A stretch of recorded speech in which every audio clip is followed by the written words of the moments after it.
अगर आपको ये नहीं आता कि रिएक्शन को बैलेंस कैसे करते हैं, हमें तो नहीं आता सर, हमें पता नहीं, स्कूल में आपके टेबल बनाओ तो ये बनाओ तो वो बनाओ, ऐसे करो वैसे करो। मेटालिक ऑक्साइड्स है, उन सबका नेचर एसिडिक होता है। नॉन मेटालिक ऑक्साइड्स जिसके साथ नॉन मेटल कनेक्टेड हो, देखो नाइट्रोजन एक नॉन मेटल है, उसका ऑक्साइड है, तो एसिडिक नेचर होता है। इसको अलग करने के लिए यहाँ पे बेचारा साथ साथ थे, देखो दोनों को क्या कर दिया, अलग कर दिया। क्या पास करा के? हाइड्रोजन गैस पास करा के। आपको भी अलग करने के लिए बहुत कुछ किया होगा, है ना, किया गया होगा किसी और के थ्रू, और नहीं किया गया तभी तक बचे हुए हो, बचे रहना। इधर देखो, हाँ भाई, हाँ बताओ बताओ, ब्राउन फ्यूम्स, कौन सा ब्राउन फ्यूम? सर नाम सुनते अपने को याद आ रहा है सर, पढ़ लीजिए सर अब आपसे, क्या NO2 याद आया कि नहीं आया? ये हेलो दोस्तों, कैसे हैं आप सब? मैं रवि कुमार आप सबका स्वागत करता हूं तहे दिल से हमारे इस प्यारे से यूट्यूब चैनल पे, जहां पे आज हम लोग पढ़ने वाले हैं क्लास 10th का सबसे पहला चैप्टर, और यू कैन से केमिस्ट्री का सबसे पहला चैप्टर, जिसका नाम है केमिकल रिएक्शंस एंड इक्वेशंस। अब देखिए, इस चैप्टर में जनरली बहुत लोगों को बहुत सारी चीजों में डाउट्स आते हैं, बहुत सारी चीजों में दिक्कतें आती हैं। जैसे एक और सबसे इंपॉर्टेंट दिक्कत जो आप लोगों को आती होगी इस चैप्टर में, जिसका नाम है बैलेंसिंग। अब बैलेंसिंग करने में बच्चों को बहुत ज्यादा दिक्कत आती होगी आप लोगों को, राइट? उसके बाद क्या, उसके बाद जो मेन डाउट्स आता है आपका, आता है टाइप्स ऑफ केमिकल रिएक्शंस में। कौन से केमिकल रिएक्शंस को क्या कहेंगे सर, कैसे पहचानेंगे कौन किस टाइप के केमिकल रिएक्शंस को बिलोंग करता है? वो सारे के सारे डाउट्स यहां पे अभी हम लोग क्लियर करने वाले हैं, जहां पे सारे कॉन्सेप्ट्स आपके एनसीईआरटी के कवर होंगे, आपके पीवाईक्यूज कवर होंगे रिसेंट ईयर्स के, छोटे से छोटे पार्ट्स, वो अभी हम लोग इस चैप्टर में कवर करने वाले हैं। सो आप लोग रेडी हो जाइए पेन और पेपर के साथ, क्योंकि आज का धमाकेदार सेशन स्टार्ट होने वाला है गाइस, क्लास 10th का पहला चैप्टर के साथ, ओके? और ये सीरीज हम लोग आगे भी कंटिन्यू करते रहेंगे, जैसा कि मैंने आपको अब हमारे क्लास 11th और क्लास 12th की सीरीज में देखा होगा आपने, जहां पे हम लोग क्लास 11th की भी सीरीज ला रहे हैं। अभी क्लास 10th की सीरीज का ये पहला चैप्टर है ना? उसके बाद अभी क्लास 9th की भी सीरीज लॉन्च होने वाली है, तो बने रहिए हमारे साथ अगर ऐसे ही सीरीज चाहते रहे तो, और आपका प्यार और आपका सपोर्ट इसी तरीके से आप हम लोग के साथ बनाए रखें। चलिए स्टार्ट करते हैं गाइस, है ना? स्टार्ट करते हैं हमारा पहला chapter, okay, chemical reactions and equations, okay? अब देखो, सबसे पहले इस चैप्टर को स्टार्ट करने से पहले सबसे पहले तो ये समझ लो इस चैप्टर का नामकरण क्या है। पहले नामकरण कर लेते हैं, फिर पढ़ेंगे यार। क्या है? Chemical reactions and equations. अब यहां पे दो पार्ट आता है, दो चीजें हैं इस चैप्टर में हमारे पास। एक है अपना क्या, एक है अपना, वेट अ सेकंड गाइस, एक है अपना केमिकल रिएक्शंस, केमिकल रिएक्शंस, और एक टर्म है अपना केमिकल इक्वेशंस, केमिकल इक्वेशंस। अब इन दोनों टर्म्स का मतलब क्या होता है? क्योंकि अगर आप ये दोनों टर्म्स का मतलब समझ गए तो आपको इस पूरे चैप्टर में कहीं ना कहीं उतनी ज्यादा दिक्कतें आने वाली नहीं है। क्या है सर? केमिकल रिएक्शन क्या होता है और केमिकल इक्वेशन क्या होता है? देखो, जैसे मैंने एक स्टेटमेंट लिखा, मान लो कि hydrogen reacts with oxygen to form water. Hydrogen reacts with oxygen to form water, ये मैंने स्टेटमेंट लिखा। This statement signifies what? Chemical reaction हो रहा है। क्या हो रहा है?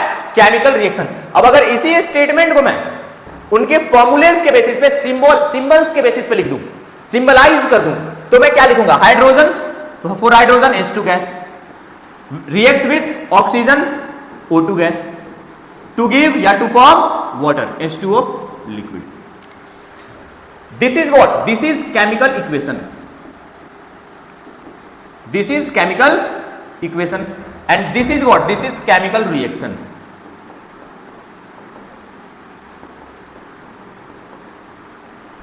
मतलब केमिकल रिएक्शन और केमिकल इक्वेशंस बहुत ज्यादा अलग टर्म्स नहीं है, हमें लगता है बहुत डिफरेंस होगा इसमें, दोनों सिमिलर ही है। डिफरेंस क्या है कि मैं जो रिएक्शंस को अगर उनके सिंबल्स के फॉर्म में चुपचाप उतार के लिख दूं तो हमारा वो क्या हो जाता है? Chemical equation. और अगर मैं उसको स्टेटमेंट फॉर्म में लिखूं तो क्या रहता है? Chemical reaction.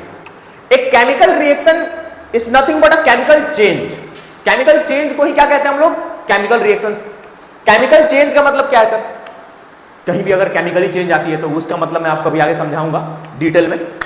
सिंपल सा फंडा है, केमिकल रिएक्शन एक ऐसा रिएक्शन है या वो रिएक्शन है जहां पे हमेशा न्यू सब्सटेंस बनते हैं। हमेशा क्या करते हैं? दो या दो से ज्यादा चीजें आपस में रिएक्ट करती हैं और हमेशा क्या बनता है? एक नया सब्सटेंस। उसको क्या कहते हैं हम लोग? Chemical reaction. सिंपल सा फंडा है। अगर आप इसको डेफिनेशन वाइज ढंग से समझो तो क्या करता है? It is a process in which new substances with new properties are formed. Process in which new substances with new properties are formed. हमेशा एक नया सब्सटेंस बनता है एक नई प्रॉपर्टी के साथ, उसको क्या कहा जाता है, उसी प्रोसेस को क्या कहा जाता है, केमिकल रिएक्शंस। नेक्स्ट आते हैं, कह रहे हैं कि जो भी न्यू सब्सटेंस फॉर्म होता है उसकी प्रॉपर्टी इंटायरली डिफरेंट होती है फ्रॉम देयर कॉन्स्टिट्यूएंट। क्या मतलब सर? जो भी न्यू सब्सटेंस फॉर्म होता है उसकी प्रॉपर्टी इंटायरली डिफरेंट होती है किससे, जिससे वो बना है। कहने का मतलब ये है, आइए पीछे, ये अब देख रहे हैं आप, ये केमिकल इक्वेशन है आपके पास। मैंने लिखा है H2 gas plus O2 gas reacts with each other to form water which is liquid. मैं पूछ रहा हूं हाइड्रोजन का काम क्या है? हाइड्रोजन क्या है? कंबस्टिबल गैस है। कैसा गैस है? कंबस्टिबल गैस है। आग वाग तुरंत लग जाता है हाइड्रोजन के प्रेजेंस में। ऑक्सीजन क्या होता है? ऑक्सीजन एक गैस है जो कंबसन को सपोर्ट करता है, सपोर्ट्स कंबसन। ठीक है सर, बढ़िया बात है, समझ में आ रहा है। हाइड्रोजन क्या है? कंबस्टिबल गैस है जो आग लगाने का काम आता है, कंबस्टिबल मतलब, और ये कंबसन को सपोर्ट करता है। वाटर क्या है? वाटर इज अ लिक्विड जिसको हम लोग पीते हैं, पानी। मैं कह रहा हूं इसकी प्रॉपर्टी, हाइड्रोजन गैस की प्रॉपर्टी अलग है, ऑक्सीजन गैस की प्रॉपर्टी अलग है, और जो फॉर्म हुआ है, जो नया सब्सटेंस बना है, जो H2O नया बना है, उसकी प्रॉपर्टी अलग है। तो हमेशा जो न्यू सब्सटेंस बनता है उसकी प्रॉपर्टी जिससे वो बना है उससे अलग ही होगी हमेशा। समझ में आ रहा है? ऐसा नहीं कि ये गैस है, ये भी गैस है, ये आग लगाने का काम आ रहा है तो ये भी आग लगाने का काम आ रहा है, नहीं, ये आग बुझाने का काम आता है। समझ में आ रहा है? चलिए नेक्स्ट आते हैं। नेक्स्ट क्या कह रहा है कि chemical reaction involves chemical change. जहां भी आपको केमिकल चेंज होते दिखे वहां पे क्या हो रहा है? केमिकल रिएक्शन हो रहा है। इसको आप क्लास 9th का में पढ़ गए होगे, केमिकल चेंज और फिजिकल चेंज, दो टाइप का चेंज होता है, फिजिकल चेंज और केमिकल चेंज। समझ में आ रहा है नहीं आ रहा है? तो केमिकल चेंज क्या होता है? जहां पे केमिकल रिएक्शंस हो उसको क्या कहा जाता है? Chemical change. जैसे मान लो कि दूध से दही बन रहा है। कैसे बन रहा है? Due to chemical reactions. वो अंदर केमिकल रिएक्शंस हो रहे हैं तभी तो दूध से दही बन रहा है। This is called chemical change. ठीक है, लेट्स सपोज आप लकड़ी को काट रहे हो, लकड़ी को क्या कर रहे हो? काट रहे हो, तो क्या हो रहा है? फिजिकल चेंज हो रहा है, फिजिकल अपीयरेंस में चेंज आ रहा है। अरे बोलो यार, क्लियर है? चलिए नेक्स्ट पॉइंट है कि in a chemical reaction atoms of one element do not change into those of another element, only rearrangement of atoms takes. बहुत ही इंपॉर्टेंट पॉइंट है। आपको घंटा समझ में आया नहीं होगा कुछ, है ना? मैं समझाता हूं बोलना क्या चाह रहा है। जैसे मैंने यहां पे लिखा कि sir H2 gas plus O2 gas मिलके बनाता है आपका वाटर लिक्विड। यही है। ये कह रहा है कि जितने भी एटम्स इधर रिएक्ट कर रहे हैं, इससे आपस में जो रिएक्ट कर रहे हैं, वही एटम्स कहां बनता है? प्रोडक्ट में भी बनेगा, कोई अलग से एटम नहीं बनेगा। अब यहां पे हाइड्रोजन और ऑक्सीजन है तो प्रोडक्ट में भी जो कंपाउंड बनेगा वो भी किससे मिलकर बनेगा? हाइड्रोजन और ऑक्सीजन से ही मिलकर बनेगा ना यार। उसमें नाइट्रोजन थोड़ी मिल जाएगा आपको। समझ रहे हो? ऐसा तो नहीं है ना कि हाइड्रोजन ऑक्सीजन मिला रहे हैं, यहां नाइट्रोजन दिख रहा है आपको, ऐसा नहीं दिख सकता है। मतलब जो एलिमेंट्स आपको रिएक्ट कर रहे हैं वही एलिमेंट्स आपको कहां दिखेंगे? प्रोडक्ट के साइड। बस वो आपस में क्या रहेंगे? रीअरेंज हो जाएंगे। पहले वो इधर उधर थे, H2 अकेला था, O2 अकेला था, अब रीअरेंज होकर दोनों साथ में हो गए, H2O बना लिया। समझ में आ रहा है नहीं आ रहा है? बोलो यार। इसी को क्या कहते हैं हम लोग? केमिकल रिएक्शन, और यू कैन से chemical change. Chemical change. Next आता है अपना क्या टर्म? Chemical equation. अभी तो देख लिया केमिकल रिएक्शन क्या होता है, जहां पे एक नया सब्सटेंस बनता है जब भी कोई दो या दो से ज्यादा चीजें आपस में रिएक्ट करती हैं। अब आता है केमिकल इक्वेशन क्या होता है। तो कह रहा है it is a method of representing what? A chemical reaction in the form of symbols, formulas and the formulas of the substance involved in a chemical reaction। क्या ये एक मेथड है रिप्रेजेंट करने का केमिकल रिएक्शन को उनके symbols और formulas के अंदर, बस और कुछ नहीं। जैसे H2 प्लस O2 गैस मैंने लिखा H2O, है ना? या फिर मान लो मैंने लिखा आपको Na, या फिर एक स्टेटमेंट लिखता हूं मैं। स्टेटमेंट क्या है ये? जरा ध्यान से देखिएगा कि sodium reacts with chlorine gas to form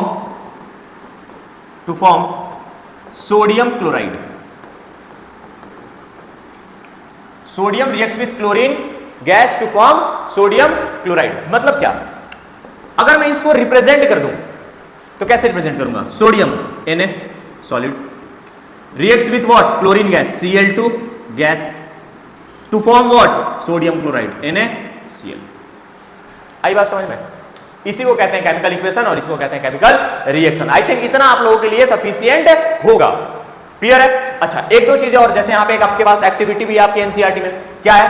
magnesium ribbon का burning of magnesium ribbon, magnesium ribbon. Burning of magnesium ribbon में क्या है, क्या होता है बर्निंग ऑफ मैग्नीशियम रिबन में? देखते हैं। हम लोग क्या करते हैं, मैग्नीशियम लेते हैं, उसको बर्न करते हैं ऑक्सीजन के प्रेजेंस में। जाहिर सी बात है, बिना ऑक्सीजन का तो आग लगेगा नहीं। तो बर्न करेंगे ऑक्सीजन के प्रेजेंस में तो क्या बनता है, यहां पे बनेगा MgO। इसका नाम है मैग्नीशियम ऑक्साइड। क्या नाम है? Magnesium oxide. इतना तो आपको पहले से पता होगा यार।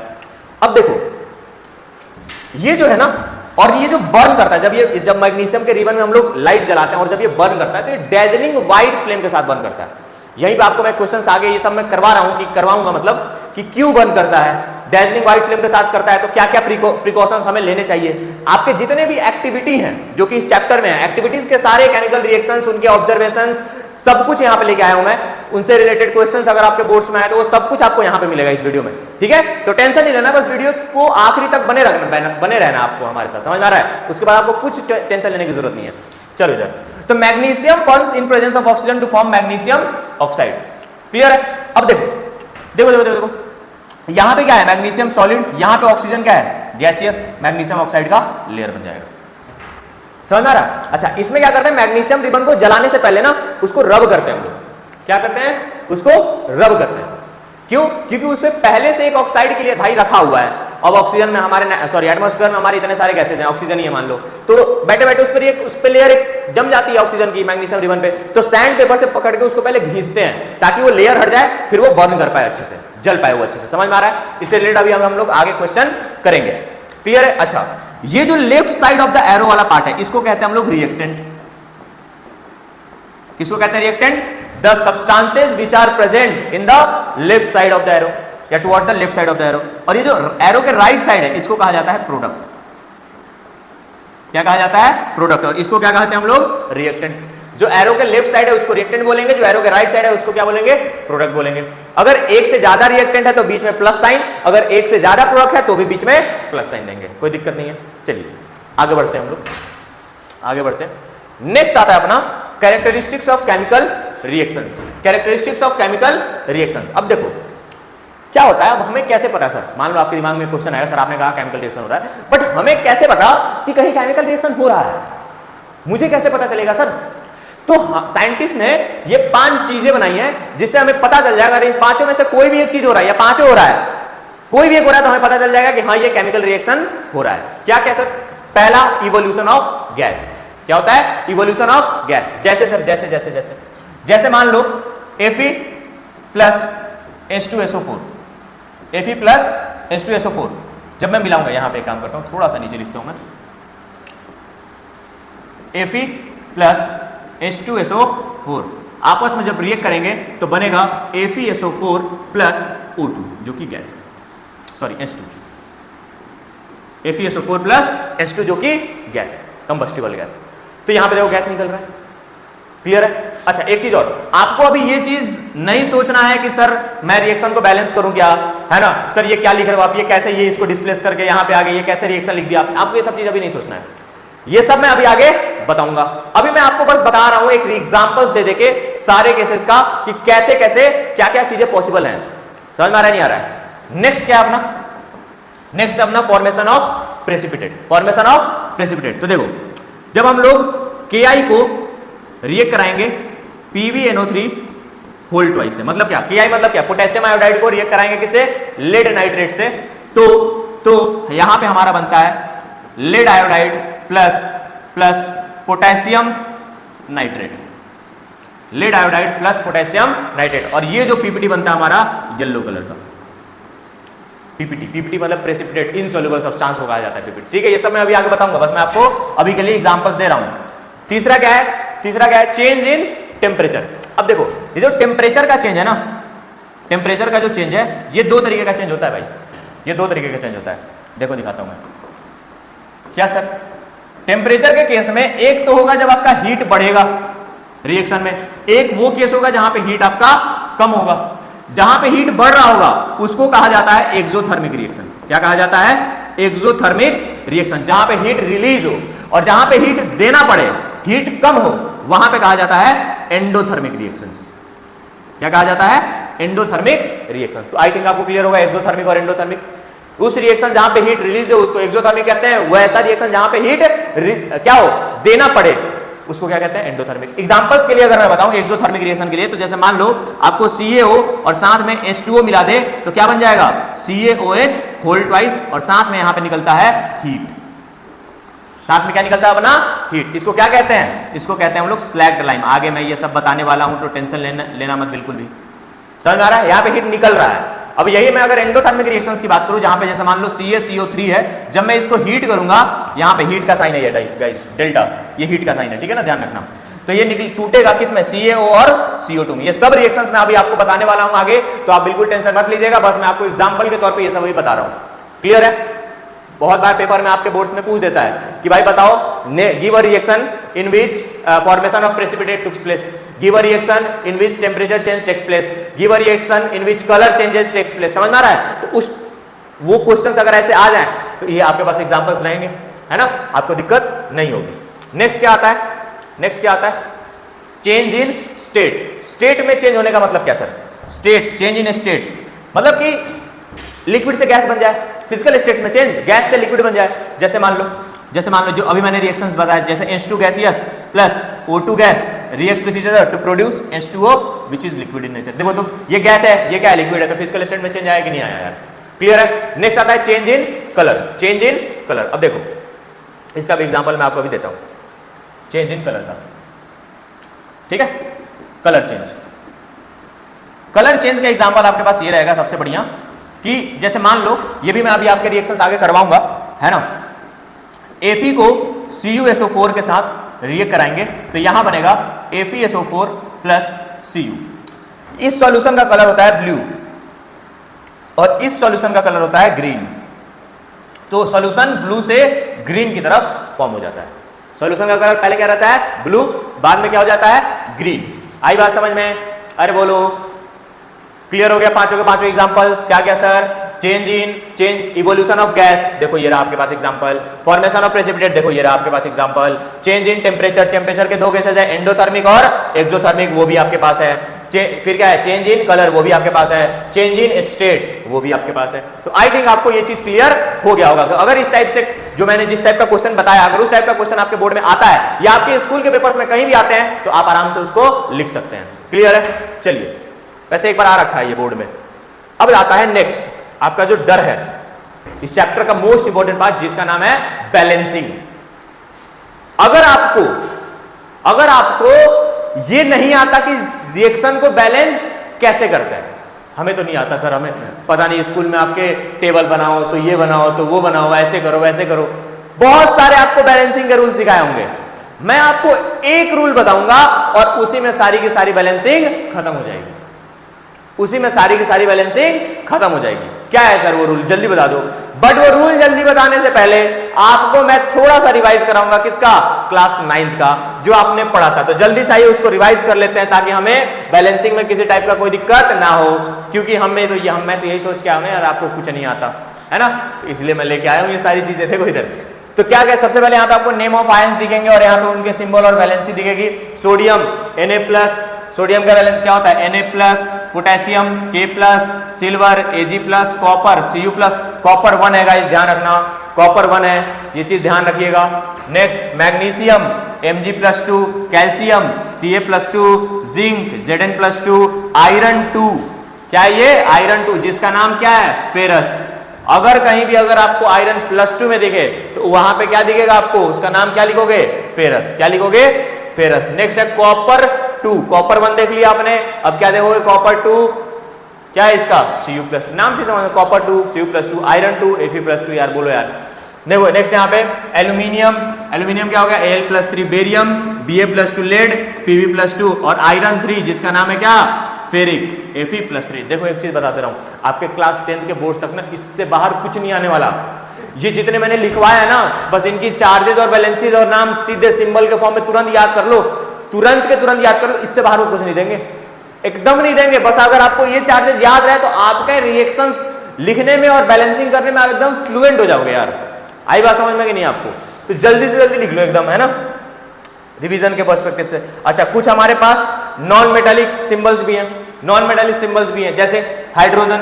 हाइड्रोजन अगर मेटल की तरह बिहेव कर रहा हो, हाइड्रोजन अगर मेटल की तरह बिहेव कर रहा हो तो हम लोग क्या लिखेंगे? H+। और अगर नॉन मेटल की तरह बिहेव कर रहा होगा तो क्या लिखेंगे? H-। समझ में आ रहा है नहीं आ रहा है यार? बोलो हाँ ना, बोलो हाँ ना, बोलो। अगर हाइड्रोजन मेटल की तरह बिहेव करेगा तो क्या लिखेंगे? H+। अगर हाइड्रोजन नॉन मेटल की तरह बिहेव करेगा तो H- लिखेंगे और उसका नाम क्या हो जाएगा? हाइड्रोजन से हो जाएगा हाइड्राइड। क्या हो जाएगा? हाइड्राइड। समझ में आ रहा है? चलिए चलिए नेक्स्ट, क्लोराइड। देखो जितने भी नेगेटिव वाले आयन है ना, तरीका बताता हूं मैं याद रखने का एक ट्रिक। जितने भी नेगेटिव चार्जेस वाले हैं सब में IDE लगा दो लास्ट में, सब में क्या लगा दो? IDE, सारे नेगेटिव वाले में। और सारे पॉजिटिव वाले में क्या लगा दो?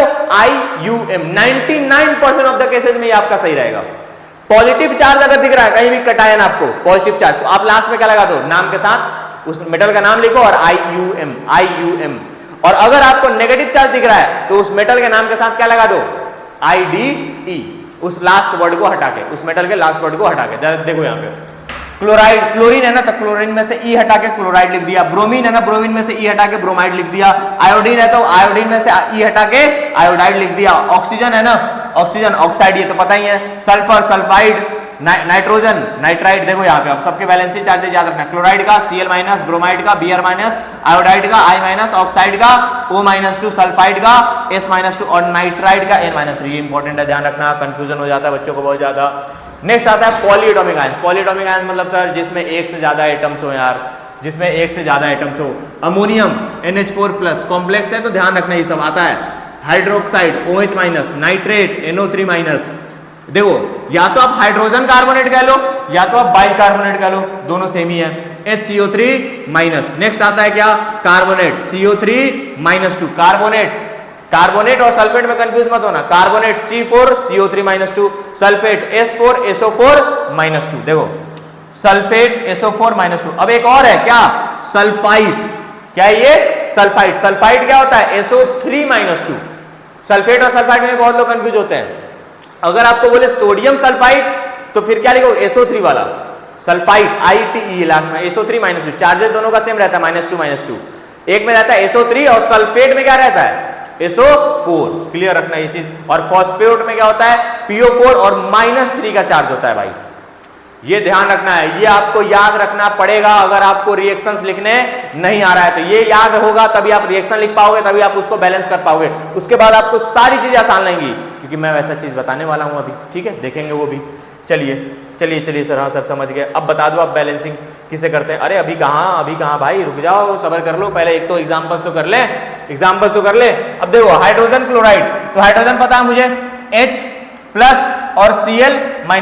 ये बचपन में सीखा था क्रिस क्रॉस मेथड।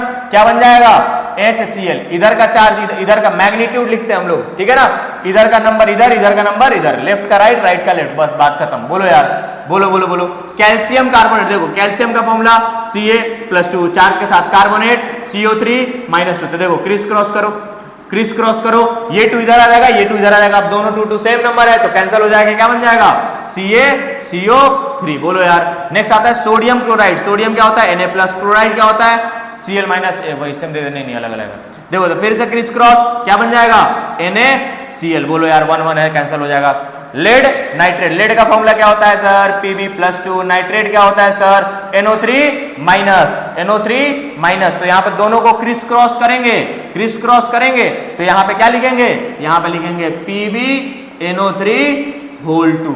ऐसे लिख दिया सर, गलत हो जाएगा? बिल्कुल गलत है, ऐसे नहीं, आप ब्रैकेट लगाना पड़ेगा मेरे भाई, ये ब्रैकेट लगाना पड़ेगा, ध्यान रखना, ठीक है ना। हाँ चलो नेक्स्ट है एल्यूमिनियम क्लोराइड। अब देखो aluminium sir Al+3, chloride sir Cl-। तो सर एक्सचेंज कर दो, इधर एक्सचेंज कर दो सर, है ना, क्रिस क्रॉस है तो क्या आ जाएगा? देखो इधर Al इधर 1 है तो 1 और ये Cl3 तो AlCl3। क्या लिखेंगे? AlCl3। नेक्स्ट आता है क्या? Sodium sulphate, sodium Na+ sulphate SO4-2, SO4-2। तो इसको स्विच करेंगे, क्या बनेगा? Na2SO4 इधर उधर, ठीक है। लेड आयोडाइड फिर से देखो Pb plus 2 iodine I minus criss cross कर दो भाई, क्रिस क्रॉस कर दो, क्या बन जाएगा PbI2। PbI2 ये मैंने बताया था ना अभी फॉर्मेशन ऑफ प्रेसिपिटेट में, देखो आ गया कि नहीं आ गया यार। तो ये आप एग्जांपल्स प्रैक्टिस के लिए कर सकते हो, है ना, ये वाले एग्जांपल्स आप प्रैक्टिस के लिए कर सकते हो, आपके लिए बेटर रहेगा, चीजें रिवाइज हो जाएंगी। और उसके बाद अब हम लोग सीखेंगे, क्या, बैलेंसिंग। अब हम लोग सीखेंगे बैलेंसिंग। ठीक है सर, ठीक है, समझ में आ गया। तो देखो बैलेंसिंग करने से पहले दो टाइप का इक्वेशन केमिकल रिएक्शन होता है, एक होता है बैलेंस्ड और एक होता है अनबैलेंस्ड। क्या बताया मैंने, दो तरीके के रिएक्शंस होते हैं, एक होता है बैलेंस्ड और एक होता है अनबैलेंस्ड। बैलेंस्ड केमिकल इक्वेशंस क्या होता है, वैसे इक्वेशन जिसमें रिएक्टेंट साइड और प्रोडक्ट साइड दोनों sides number of atoms same हो जाए, दोनों साइड नंबर ऑफ एटम्स क्या हो, सेम हो, दोनों का साइड का मास क्या हो, सेम हो। अनबैलेंस्ड केमिकल इक्वेशन क्या होता है, इसको स्केलेटल केमिकल इक्वेशन भी कहते हैं, तो ध्यान रखना, ठीक है। अनबैलेंस्ड केमिकल इक्वेशन क्या होता है कि रिएक्टेंट साइड और प्रोडक्ट साइड दोनों क्या हो, बैलेंसिंग ना हो, नंबर ऑफ एटम सेम ना हो। बैलेंस में नंबर ऑफ एटम सेम हो जाते हैं, अनबैलेंस में नंबर ऑफ एटम सेम नहीं रहते हैं। तो इस बात को आपको ध्यान रखना है, क्लियर, ठीक है, ये चीज ध्यान रखना। अब बैलेंस्ड केमिकल इक्वेशन में देखते हैं, आ जाओ इसको थोड़ा सा फॉर्म के केमिकल इक्वेशन के फॉर्म में। जैसे मान लो कि आपके पास है reaction Fe plus H2SO4 gives FeSO4 plus H2 gas. बोलो यार, gives FeSO4 plus H2 gas. यहां पे नंबर ऑफ एटम्स कैलकुलेट करिए। Fe कितना है सर, 1। इधर भी Fe कितना है, 1। सल्फर कितना है सर, इधर 1, इधर भी सल्फर कितना है, 1। ऑक्सीजन कितना है सर, 4। इधर भी ऑक्सीजन कितना है सर, 4। हाइड्रोजन कितना है सर, 2। यहां पे भी हाइड्रोजन कितना है, 2। तो इस टाइप के इक्वेशंस को क्या कहते हैं हम लोग, बैलेंस्ड केमिकल इक्वेशन, जहां पे हमारा number of atoms reactant side और प्रोडक्ट साइड क्या हो, बैलेंस्ड। अब अनबैलेंस में देख लेते हैं, जैसे कि देखो H2 plus O2 gives H2O।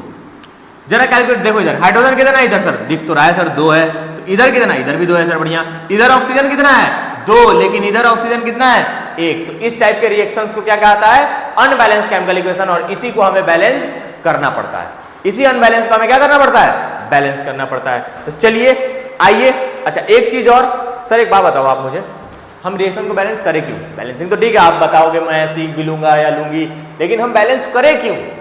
हमें क्या सपना आया था, क्यों करें बैलेंस, क्या मिलता है हमें बैलेंस करने से? बैलेंसिंग इसलिए जरूरी है बेटा, क्योंकि हमारा एक लॉ है जिसको कहते हैं लॉ ऑफ कंजर्वेशन ऑफ मास। इस लॉ को सेटिस्फाई करने के लिए हम लोग केमिकल रिएक्शंस को क्या करते हैं, बैलेंस्ड। क्या करते हैं, बैलेंस। अगर बैलेंस नहीं करेंगे तो ये लॉ सेटिस्फाई नहीं रहेगा, और अगर ये लॉ सेटिस्फाइड नहीं रहेगा तो केमिकल रिएक्शंस वैलिड ही नहीं कहा जाएगा, ठीक है ना। तो आइए देखिए, chemical reaction should be balanced to follow law of conservation of mass. कौन सा लॉ फॉलो होना चाहिए, law of conservation of mass. दूसरा क्या, मास। अब मास क्या होता है, law of conservation of mass sir, वो ये कहता है सिंपली कि mass can neither be created nor be destroyed in a chemical reaction. ना ही मास को बनाया जा सकता है, ना ही उसको डिस्ट्रॉय किया जा सकता है केमिकल रिएक्शन के अंदर। There is no change in mass during chemical reaction. एक केमिकल रिएक्शन के दौरान मास का कोई चेंज नहीं होता है। अगर रिएक्टेंट साइड मान लो 10 ग्राम मास है, तो प्रोडक्ट साइड पे कितना मास होना चाहिए, 10 ग्राम। जैसे कि अगर आप देखो total mass of reactant equals to total mass of product. आइए पीछे देख लीजिए, आप पीछे देख लीजिए, हाइड्रोजन का मास कितना है सर, 2। ऑक्सीजन का सर 32। अरे बोलो यार, एक ऑक्सीजन का 16 होता है ना एटॉमिक मास, तो ये 2 का 32, दोनों को जोड़ दो, कितना आ जाएगा सर, कितना आ जाएगा, एक सेकेंड क्या लिख रहा हूं मैं, हाँ ठीक है 34। इधर देखिए, अब यहां पे तो यहां पे बैलेंस करना पड़ेगा ना, पहले क्या करना पड़ेगा, बैलेंस। अब यहां पे 2s2 लगा हुआ है, तो इधर भी हो जाएगा 2, तो यहां पे हो जाएगा कितना, 4। अब जरा बैलेंस करके देखो, तो ये हो जाएगा कितना, 32 4 36। और इधर H2 का कितना होता है, H2 का एटॉमिक मास आप कैलकुलेट करिएगा, होता है 18 इंटू 2 कर देंगे तो ये भी कितना आ जाएगा, 36 ग्राम। कितना आ जाएगा, 36 ग्राम। तो मास रिएक्टेंट साइड और प्रोडक्ट साइड दोनों क्या होना चाहिए, बराबर। इस वजह से हम लोग क्या करते हैं, केमिकल रिएक्शन को बैलेंस करते हैं, वरना और कोई बैलेंसिंग का कोई जल्दी नहीं था। अब आइए, रूल ऑफ बैलेंसिंग, भाई साहब इसी का तो इंतजार कर रहे थे सर हम बचपन से, कि कब ये रूल आएगा, कब आप कुछ हमें नया बताओगे और कब हमें वो टेबल बनाने से छुटकारा दिलाओगे? दिलवाते हैं। कुछ नहीं करना है आपको, सबसे पहले मेटल्स को बैलेंस करना है। किसको बैलेंस करना है? मेटल्स को। उसके बाद किसको बैलेंस करना है? नॉन मेटल्स को। और उसके बाद किसको बैलेंस करना है? ऑक्सीजन और फिर हाइड्रोजन को। बस ये याद रखो। और ये स्टेप तब तक करते रहना जब तक इक्वेशन बैलेंस ना हो जाए, और कुछ रूल नहीं है। सही बताऊं तो सही मायनों में केमिकल रिएक्शन को बैलेंस करने का कोई रूल ही नहीं है भाई, वो आपके एनसीईआरटी में इतना सारा दिया हुआ है, कोई जरूरी नहीं है। Ignore it. या तो आप ये भी मत करो, ये तो मैंने बता दिया आपको बस। अदरवाइज अगर आप ये भी नहीं करते हो फिर भी बैलेंस करके दिखा सकता हूं मैं आपको, वो भी देख लेंगे। लेकिन अगर आप रूल चाहते हो तो पहले मेटल्स को बैलेंस कर लो, फिर नॉन मेटल्स को बैलेंस करो, फिर ऑक्सीजन और फिर हाइड्रोजन को बैलेंस करो, बात खत्म करो यार, है ना। आइए करके देखते हैं, सब करके देखते हैं आप, है ना। चलिए देखिए, सबसे पहले इधर दिख रहा है, ये एक रिएक्शन है। सबसे पहले देखो यहाँ पे कोई भी रैंडम एलिमेंट उठाओ। चलो पहला एलिमेंट उठा लेते हैं, मेटल है सर, ये रहा Fe। कितना है Fe? 1। इधर कितना है? 3। ठीक है सर, बिना सोचे समझे पहले इसको 3 करो। पहले इसको क्या करो? 3 करो। ये 3 कर दिया मैंने। ये कितना कर दिया? 3। अच्छा, उसके बाद अब देखो इधर जैसे ही 3 किया आपने, ठीक है, अभी तक कोई डिस्टरबेंस नहीं है सर, बहुत बढ़िया। इधर हाइड्रोजन कितना है सर? 2 हाइड्रोजन। इधर हाइड्रोजन कितना है सर? 2, बहुत बढ़िया। इधर ऑक्सीजन कितना है? 1। इधर ऑक्सीजन कितना है? 4 ऑक्सीजन है। तो पहले इसको 4 ऑक्सीजन बनना पड़ेगा, यानी 4 से मल्टीप्लाई कर देंगे। कितने से मल्टीप्लाई कर देंगे? 4 से मल्टीप्लाई कर देंगे तो 4 ऑक्सीजन बन जाएगा। अब जैसे ही मैंने 4 ऑक्सीजन बनाया तो हाइड्रोजन हमारा कितना आ गया? हाइड्रोजन हो गया 8। तो इसको 8 बनाने के लिए 2 पहले से, इसको 4 से मल्टीप्लाई कर देंगे, क्या बन जाएगा यार? 8 बन जाएगा। बोलो यार, बोलो। देखो रिएक्शन बैलेंस हो गया कि नहीं हो गया? हो गया कि नहीं हो गया? कोई रूल लगाया, कोई टेबल बनाया? कुछ नहीं बनाया ना। तो रिएक्शन बैलेंस करने का एक ही सबसे बड़ा रूल है कि उसका कोई रूल नहीं है। सही सुना भाई, रिएक्शन बैलेंस करने का एक ही सबसे बड़ा रूल है कि उसका कोई रूल नहीं है। रैंडमली कहीं से भी स्टार्ट करो, रिएक्शन बैलेंस हो जाएगा, बैलेंस हो जाएगा। भरोसा रख मेरे भाई, बैलेंस हो जाएगा। आओ दिखाते हैं कैसे। दूसरा रिएक्शन, जैसे रैंडम उठाओ, एल उठा लो। कितने एल है? 2। इधर कितने हैं? 1। चलो पहले 2 कर दो। कर दिया सर, ठीक है। ऑक्सीजन देखो कितने ऑक्सीजन है? 3। इधर कितने हैं सर? 1। 3 बनाना है, 3 कर दिया। अरे बोलो यार, 3 ऑक्सीजन हो गया ना? 3 ऑक्सीजन हो गया ना? ठीक है सर। जैसे ही मैंने 3 ऑक्सीजन किया, यहाँ पे हाइड्रोजन कितना हो गया सर? 6। कितने हो गए? 6। अब हाइड्रोजन मुझे 6 करना है तो यहाँ पे मुझे 6 लगाना पड़ेगा। बोलो यार, बोलो 6 लगाना पड़ेगा। तो सर जैसे सर तो Cl भी 6 हो गया, तो भाई Cl तो 6 है यहाँ पे, देख 3 2 जा 6। कितने हैं? 3 2 जा 6। हो गया ना सब बैलेंस यार। Oxygen 3, aluminium 2। कोई रूल बताया, कोई टेबल बनाया क्या? नहीं बनाया ना, कोई दिक्कत नहीं होगा। बैलेंसिंग का कोई रूल नहीं है भाई मेरे। तू रैंडमली कहीं से भी स्टार्ट कर सकता है, किसी भी एलिमेंट को पकड़ सकता है और बैलेंस करना स्टार्ट कर सकता है, वो तेरे मूड के ऊपर है, ठीक है ना। चलिए आइए कुछ और एग्जांपल देख लेते हैं। अब देखो पेपर में आपको ऐसा दिया रहेगा कुछ इस तरीके से, है ना। तो आपको केमिकल फॉर्मूला इसलिए मैंने उसका प्रैक्टिस करवाया, क्या पता भूल गए हो, तो ये लिखना आना चाहिए। बेरियम क्लोराइड क्या होता है sir? BaCl2 plus aluminium sulphate Al2SO4 whole thrice gives क्या? Barium sulphate BaSO4 plus aluminium chloride AlCl3। अब इसको बैलेंस कर लो। कितने बेरियम है? 1। इधर भी कितना बेरियम है? 1। बहुत बढ़िया सर। क्लोरीन कितना है सर? 2। इधर क्लोरीन कितना है सर? 3।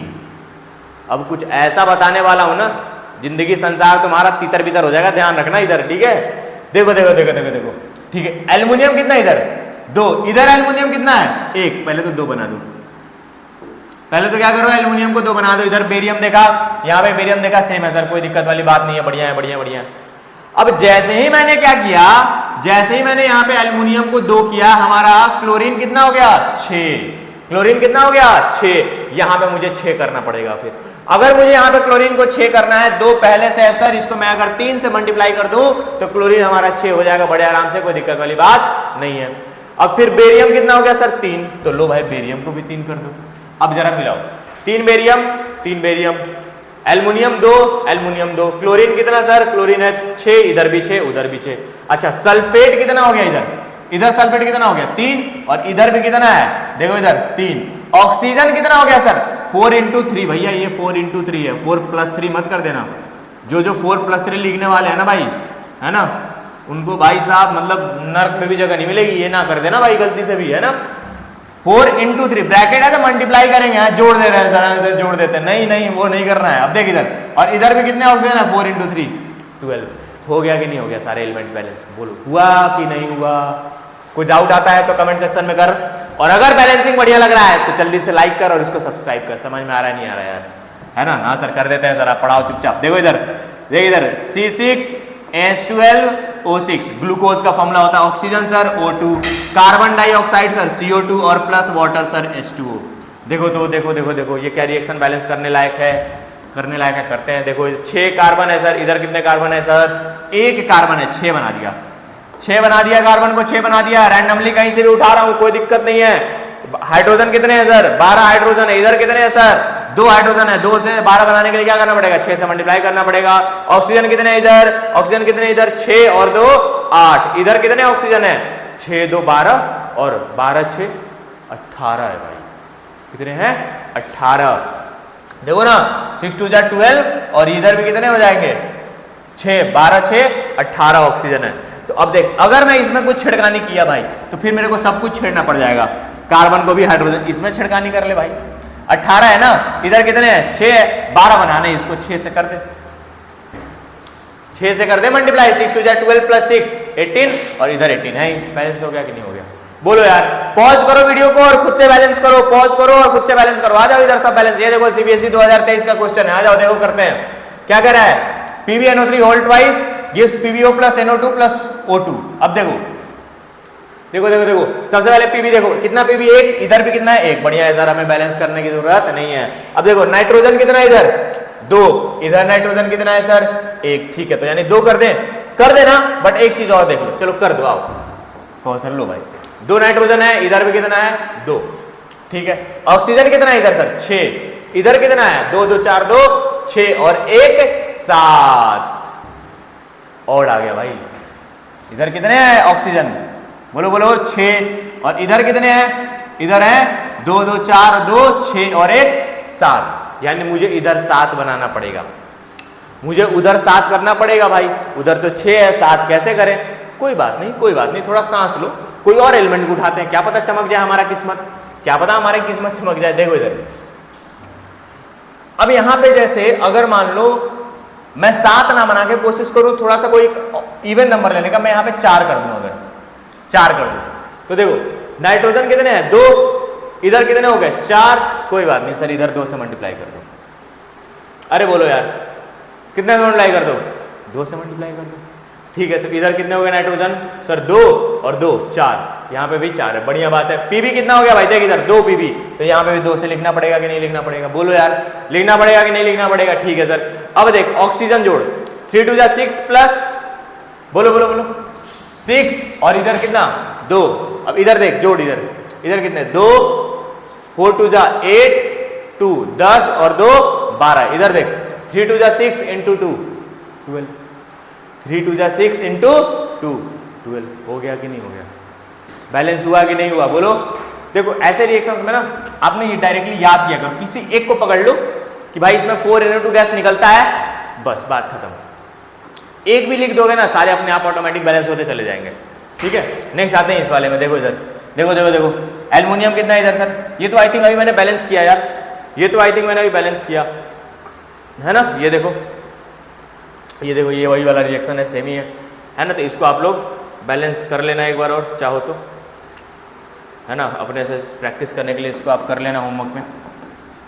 ठीक है, ये देखो MnO2 प्लस HCl। आइए इसको बैलेंस करते हैं हम लोग, CBSE 2023 का क्वेश्चन है। इधर देखिए MnO2, इधर 1 Mn, इधर भी 1 Mn। इधर कितने Mn है सर?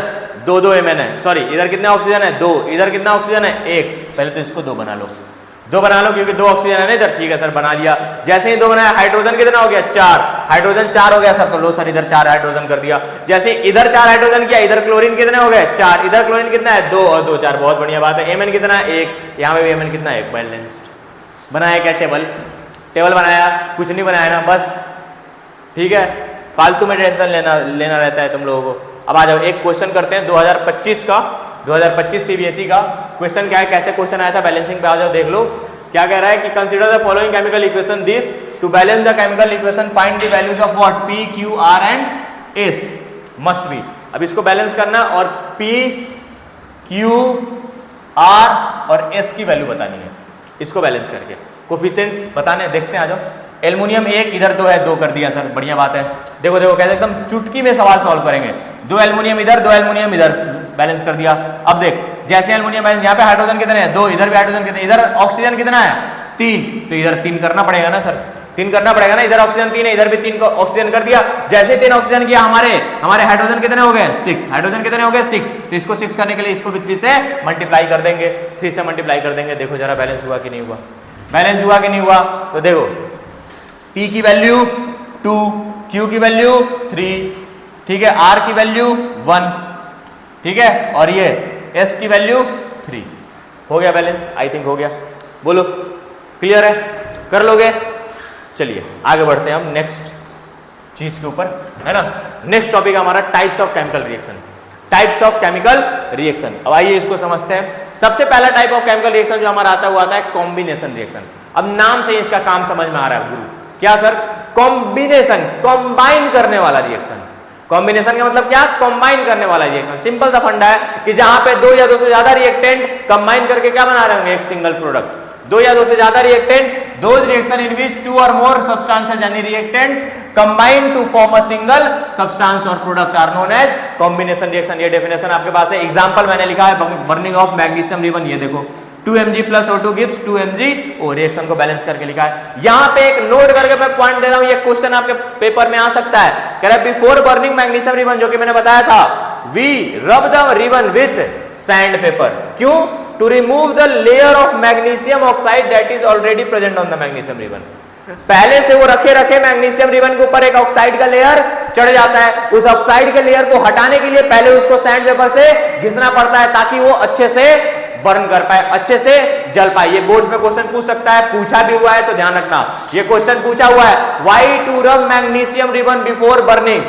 क्या क्यों भाई? क्यों to remove the layer of magnesium oxide which is already present on the ribbon. समझ में आ रहा है? ये इंपॉर्टेंट पॉइंट है, नोट करके लिखा है मैंने, आप लोग ध्यान रखिएगा, ये क्वेश्चन में पूछ सकते हैं, बिल्कुल लाइट नहीं ले। दूसरा क्वेश्चन इससे क्या पूछ सकता है? Why do we keep magnesium ribbon away from your eye? क्यों हम लोग अपने आंखों से मैग्नीशियम रिबन को दूर रखते हैं? क्यों? Because the reaction is exothermic. ये देखो भाई, रिएक्शन कैसा होता है? Highly exothermic, and it produces dazzling white light. कैसा लाइट? डेजलिंग व्हाइट लाइट, मतलब जिसमें बहुत ही ज्यादा क्या हो? चमकने वाला लाइट, समझ रहे हो? जिसकी इंटेंसिटी बहुत ज्यादा हो। It produces dazzling white light so bright that you can not see from the short time, sorry that you can not see for the short time after looking at it. मतलब वो इतना ज्यादा तेज रहता है, इतना ज्यादा ब्राइट लाइट रहता है कि कुछ समय के बाद, मतलब कुछ समय के लिए आप अपने आंखों से देखने आपको बहुत मुश्किल हो जाएगा। समझ में? कभी कभी देखते हो ना, जैसे वो करते हैं लोहार, वो जो लाइट है ना तो निकलता है तो कवर करके ऐसे ऐसे करते हैं, वेल्डिंग जिसको कहा जाता है, वो एक कवर लगा के रखते हैं ऐसे ब्लैक कलर का, है ना, चश्मा टाइप, ताकि वो लाइट रोशनी क्योंकि उतनी तेज आती है, अगर आपने वहां पे देख लिया तो आपके आंख भी डैमेज हो सकते हैं और आप फिर मतलब कुछ टाइम के बाद देख भी नहीं पाओगे। समझ में आ रहा है कि नहीं आ रहा है? तो ये क्वेश्चन आया है बोर्ड में, तो आप लोग ध्यान रखिएगा। कुछ और अदर एग्जांपल्स हैं हमारे पास कॉम्बिनेशन रिएक्शंस के। क्या? बर्निंग ऑफ कोल, ये एक बार एमसीक्यू में आया हुआ था बोर्ड के, ये कराऊंगा अभी मैं आगे, ये क्वेश्चन आ गया है, देखना। बर्निंग ऑफ कोल, देखो 2 या 2 से ज्यादा 2 रिएक्टेंट कंबाइन करके क्या बना रहा है? एक सिंगल प्रोडक्ट। अब देखो नेक्स्ट आता है formation of water, 2 reactant combine करके क्या बना रहा है? एक सिंगल प्रोडक्ट। अरे बोलो यार, ये सब रिएक्शन अभी मैंने आपको करा दिए हैं। चलिए आगे बढ़ते हैं। देखिए एक और reaction, calcium oxide plus water बना क्या निकलता है? CaOH वोल्टेज, और साथ में इसमें क्या निकलता है? हीट। क्या निकलता है? हीट। ये भी रिएक्शन आपको मैंने कराया है। कैल्शियम ऑक्साइड को क्या कहा जाता है? क्विकलाइन। क्या कहा जाता है? क्विकलाइन। और CaOH वोल्टेज को क्या कहा जाता है? Slagged line. क्या कहा जाता है? कैल्शियम हाइड्रोक्साइड या फिर स्लैग्ड लाइन। सॉरी बेटा, कैल्शियम हाइड्रोक्साइड या फिर स्लैग्ड लाइन।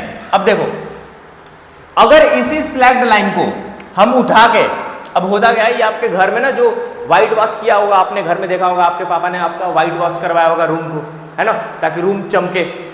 होता क्या है, जब आप व्हाइट वॉश करते हो, है ना, तो आप पहले दिन जाते हो, उसमें क्या करते हो?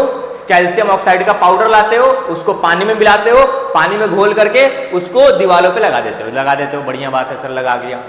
अब आप कहते हो सर ये तो मैंने दीवार चमकने के लिए लगाया था, है ना, देखा होगा आपके घरों में लगा हो, तो पहले दिन दीवार नहीं चमकता है। दीवार की चमकाहट 2-3 दिन बाद आती है, उसी दिन दीवार नहीं चमकेगी। तो अगर आपके घर में ऐसा हुआ होगा तो आपने नोटिस किया होगा कि लगा तो दिया, अब दीवार ही नहीं चमक रहे। भाई कहो कि पापा तो कह रहे हैं कि सर मैंने तो क्या किया था, इसको दीवार को चमकाने के लिए लगाई थी, दीवार चमक ही नहीं रहा।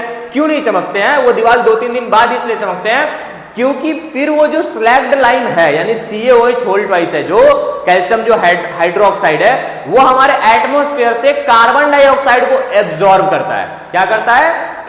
कार्बन डाइऑक्साइड को एब्जॉर्ब करता है, और एब्जॉर्ब करने के बाद बनाता है क्या? क्या बनाता है?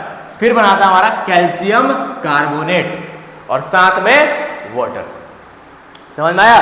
यही कैल्शियम कार्बोनेट हमको क्या देता है? Shiny finish. क्या देता है? Shiny finish. ये भी क्वेश्चन बोर्ड के पेपर में आ रखा है कि क्यों नहीं शाइन करता है उसी दिन, क्योंकि वो कार्बन डाइऑक्साइड को हमारे नेचर से पहले क्या करता है? एब्जॉर्ब करता है, 2-3 दिन बाद ब्राइटनेस देता है। तो देखो पहले कैल्शियम ऑक्साइड को वाटर के साथ रिएक्ट करके स्लैग लाइम बनाया, फिर स्लैग लाइम को वापस से छोड़ दिया 2-3 दिन के लिए, तो कार्बन डाइऑक्साइड एब्जॉर्ब किया और एब्जॉर्ब करने के बाद क्या बना लिया?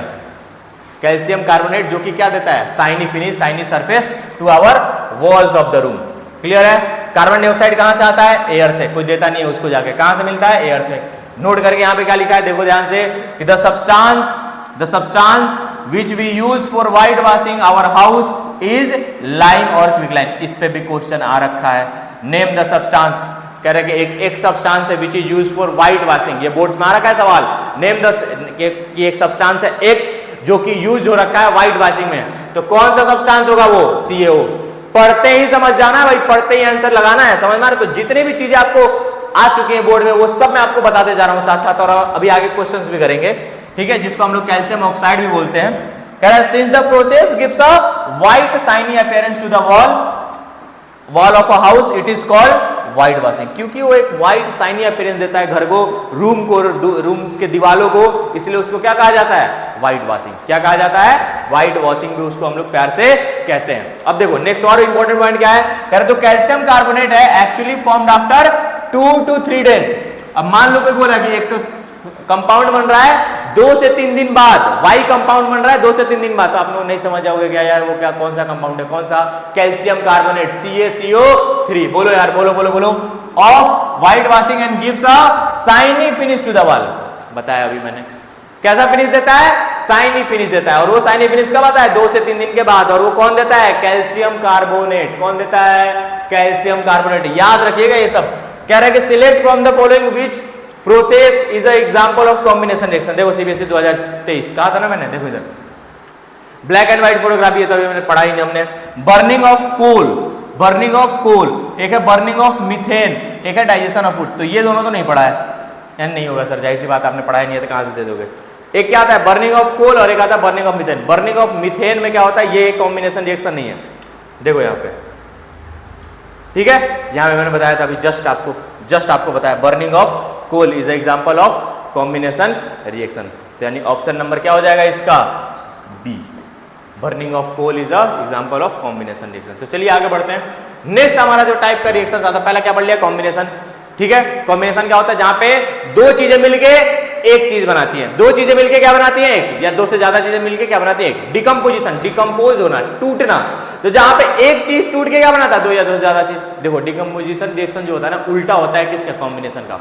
क्यों? कॉम्बिनेशन में दो या दो से ज्यादा चीजें कंबाइन होकर एक चीज बनाता है। डिकम्पोजिशन में एक ही चीज टूट के दो से ज्यादा चीज बनती है, बस बात खत्म। यही तो है यार, यही तो है यार। देखो those reaction in which a compound breaks or decomposes into two or more similar substances are known as decomposition reaction। वैसे रिएक्शन जहां पे एक कंपाउंड दो या दो से ज्यादा सब्सटेंसेस में टूटे उसको क्या कहते हैं? Decomposition reaction. या वैसा रिएक्शन जिसमें दो या दो से ज्यादा कंपाउंड मिलके क्या बना है?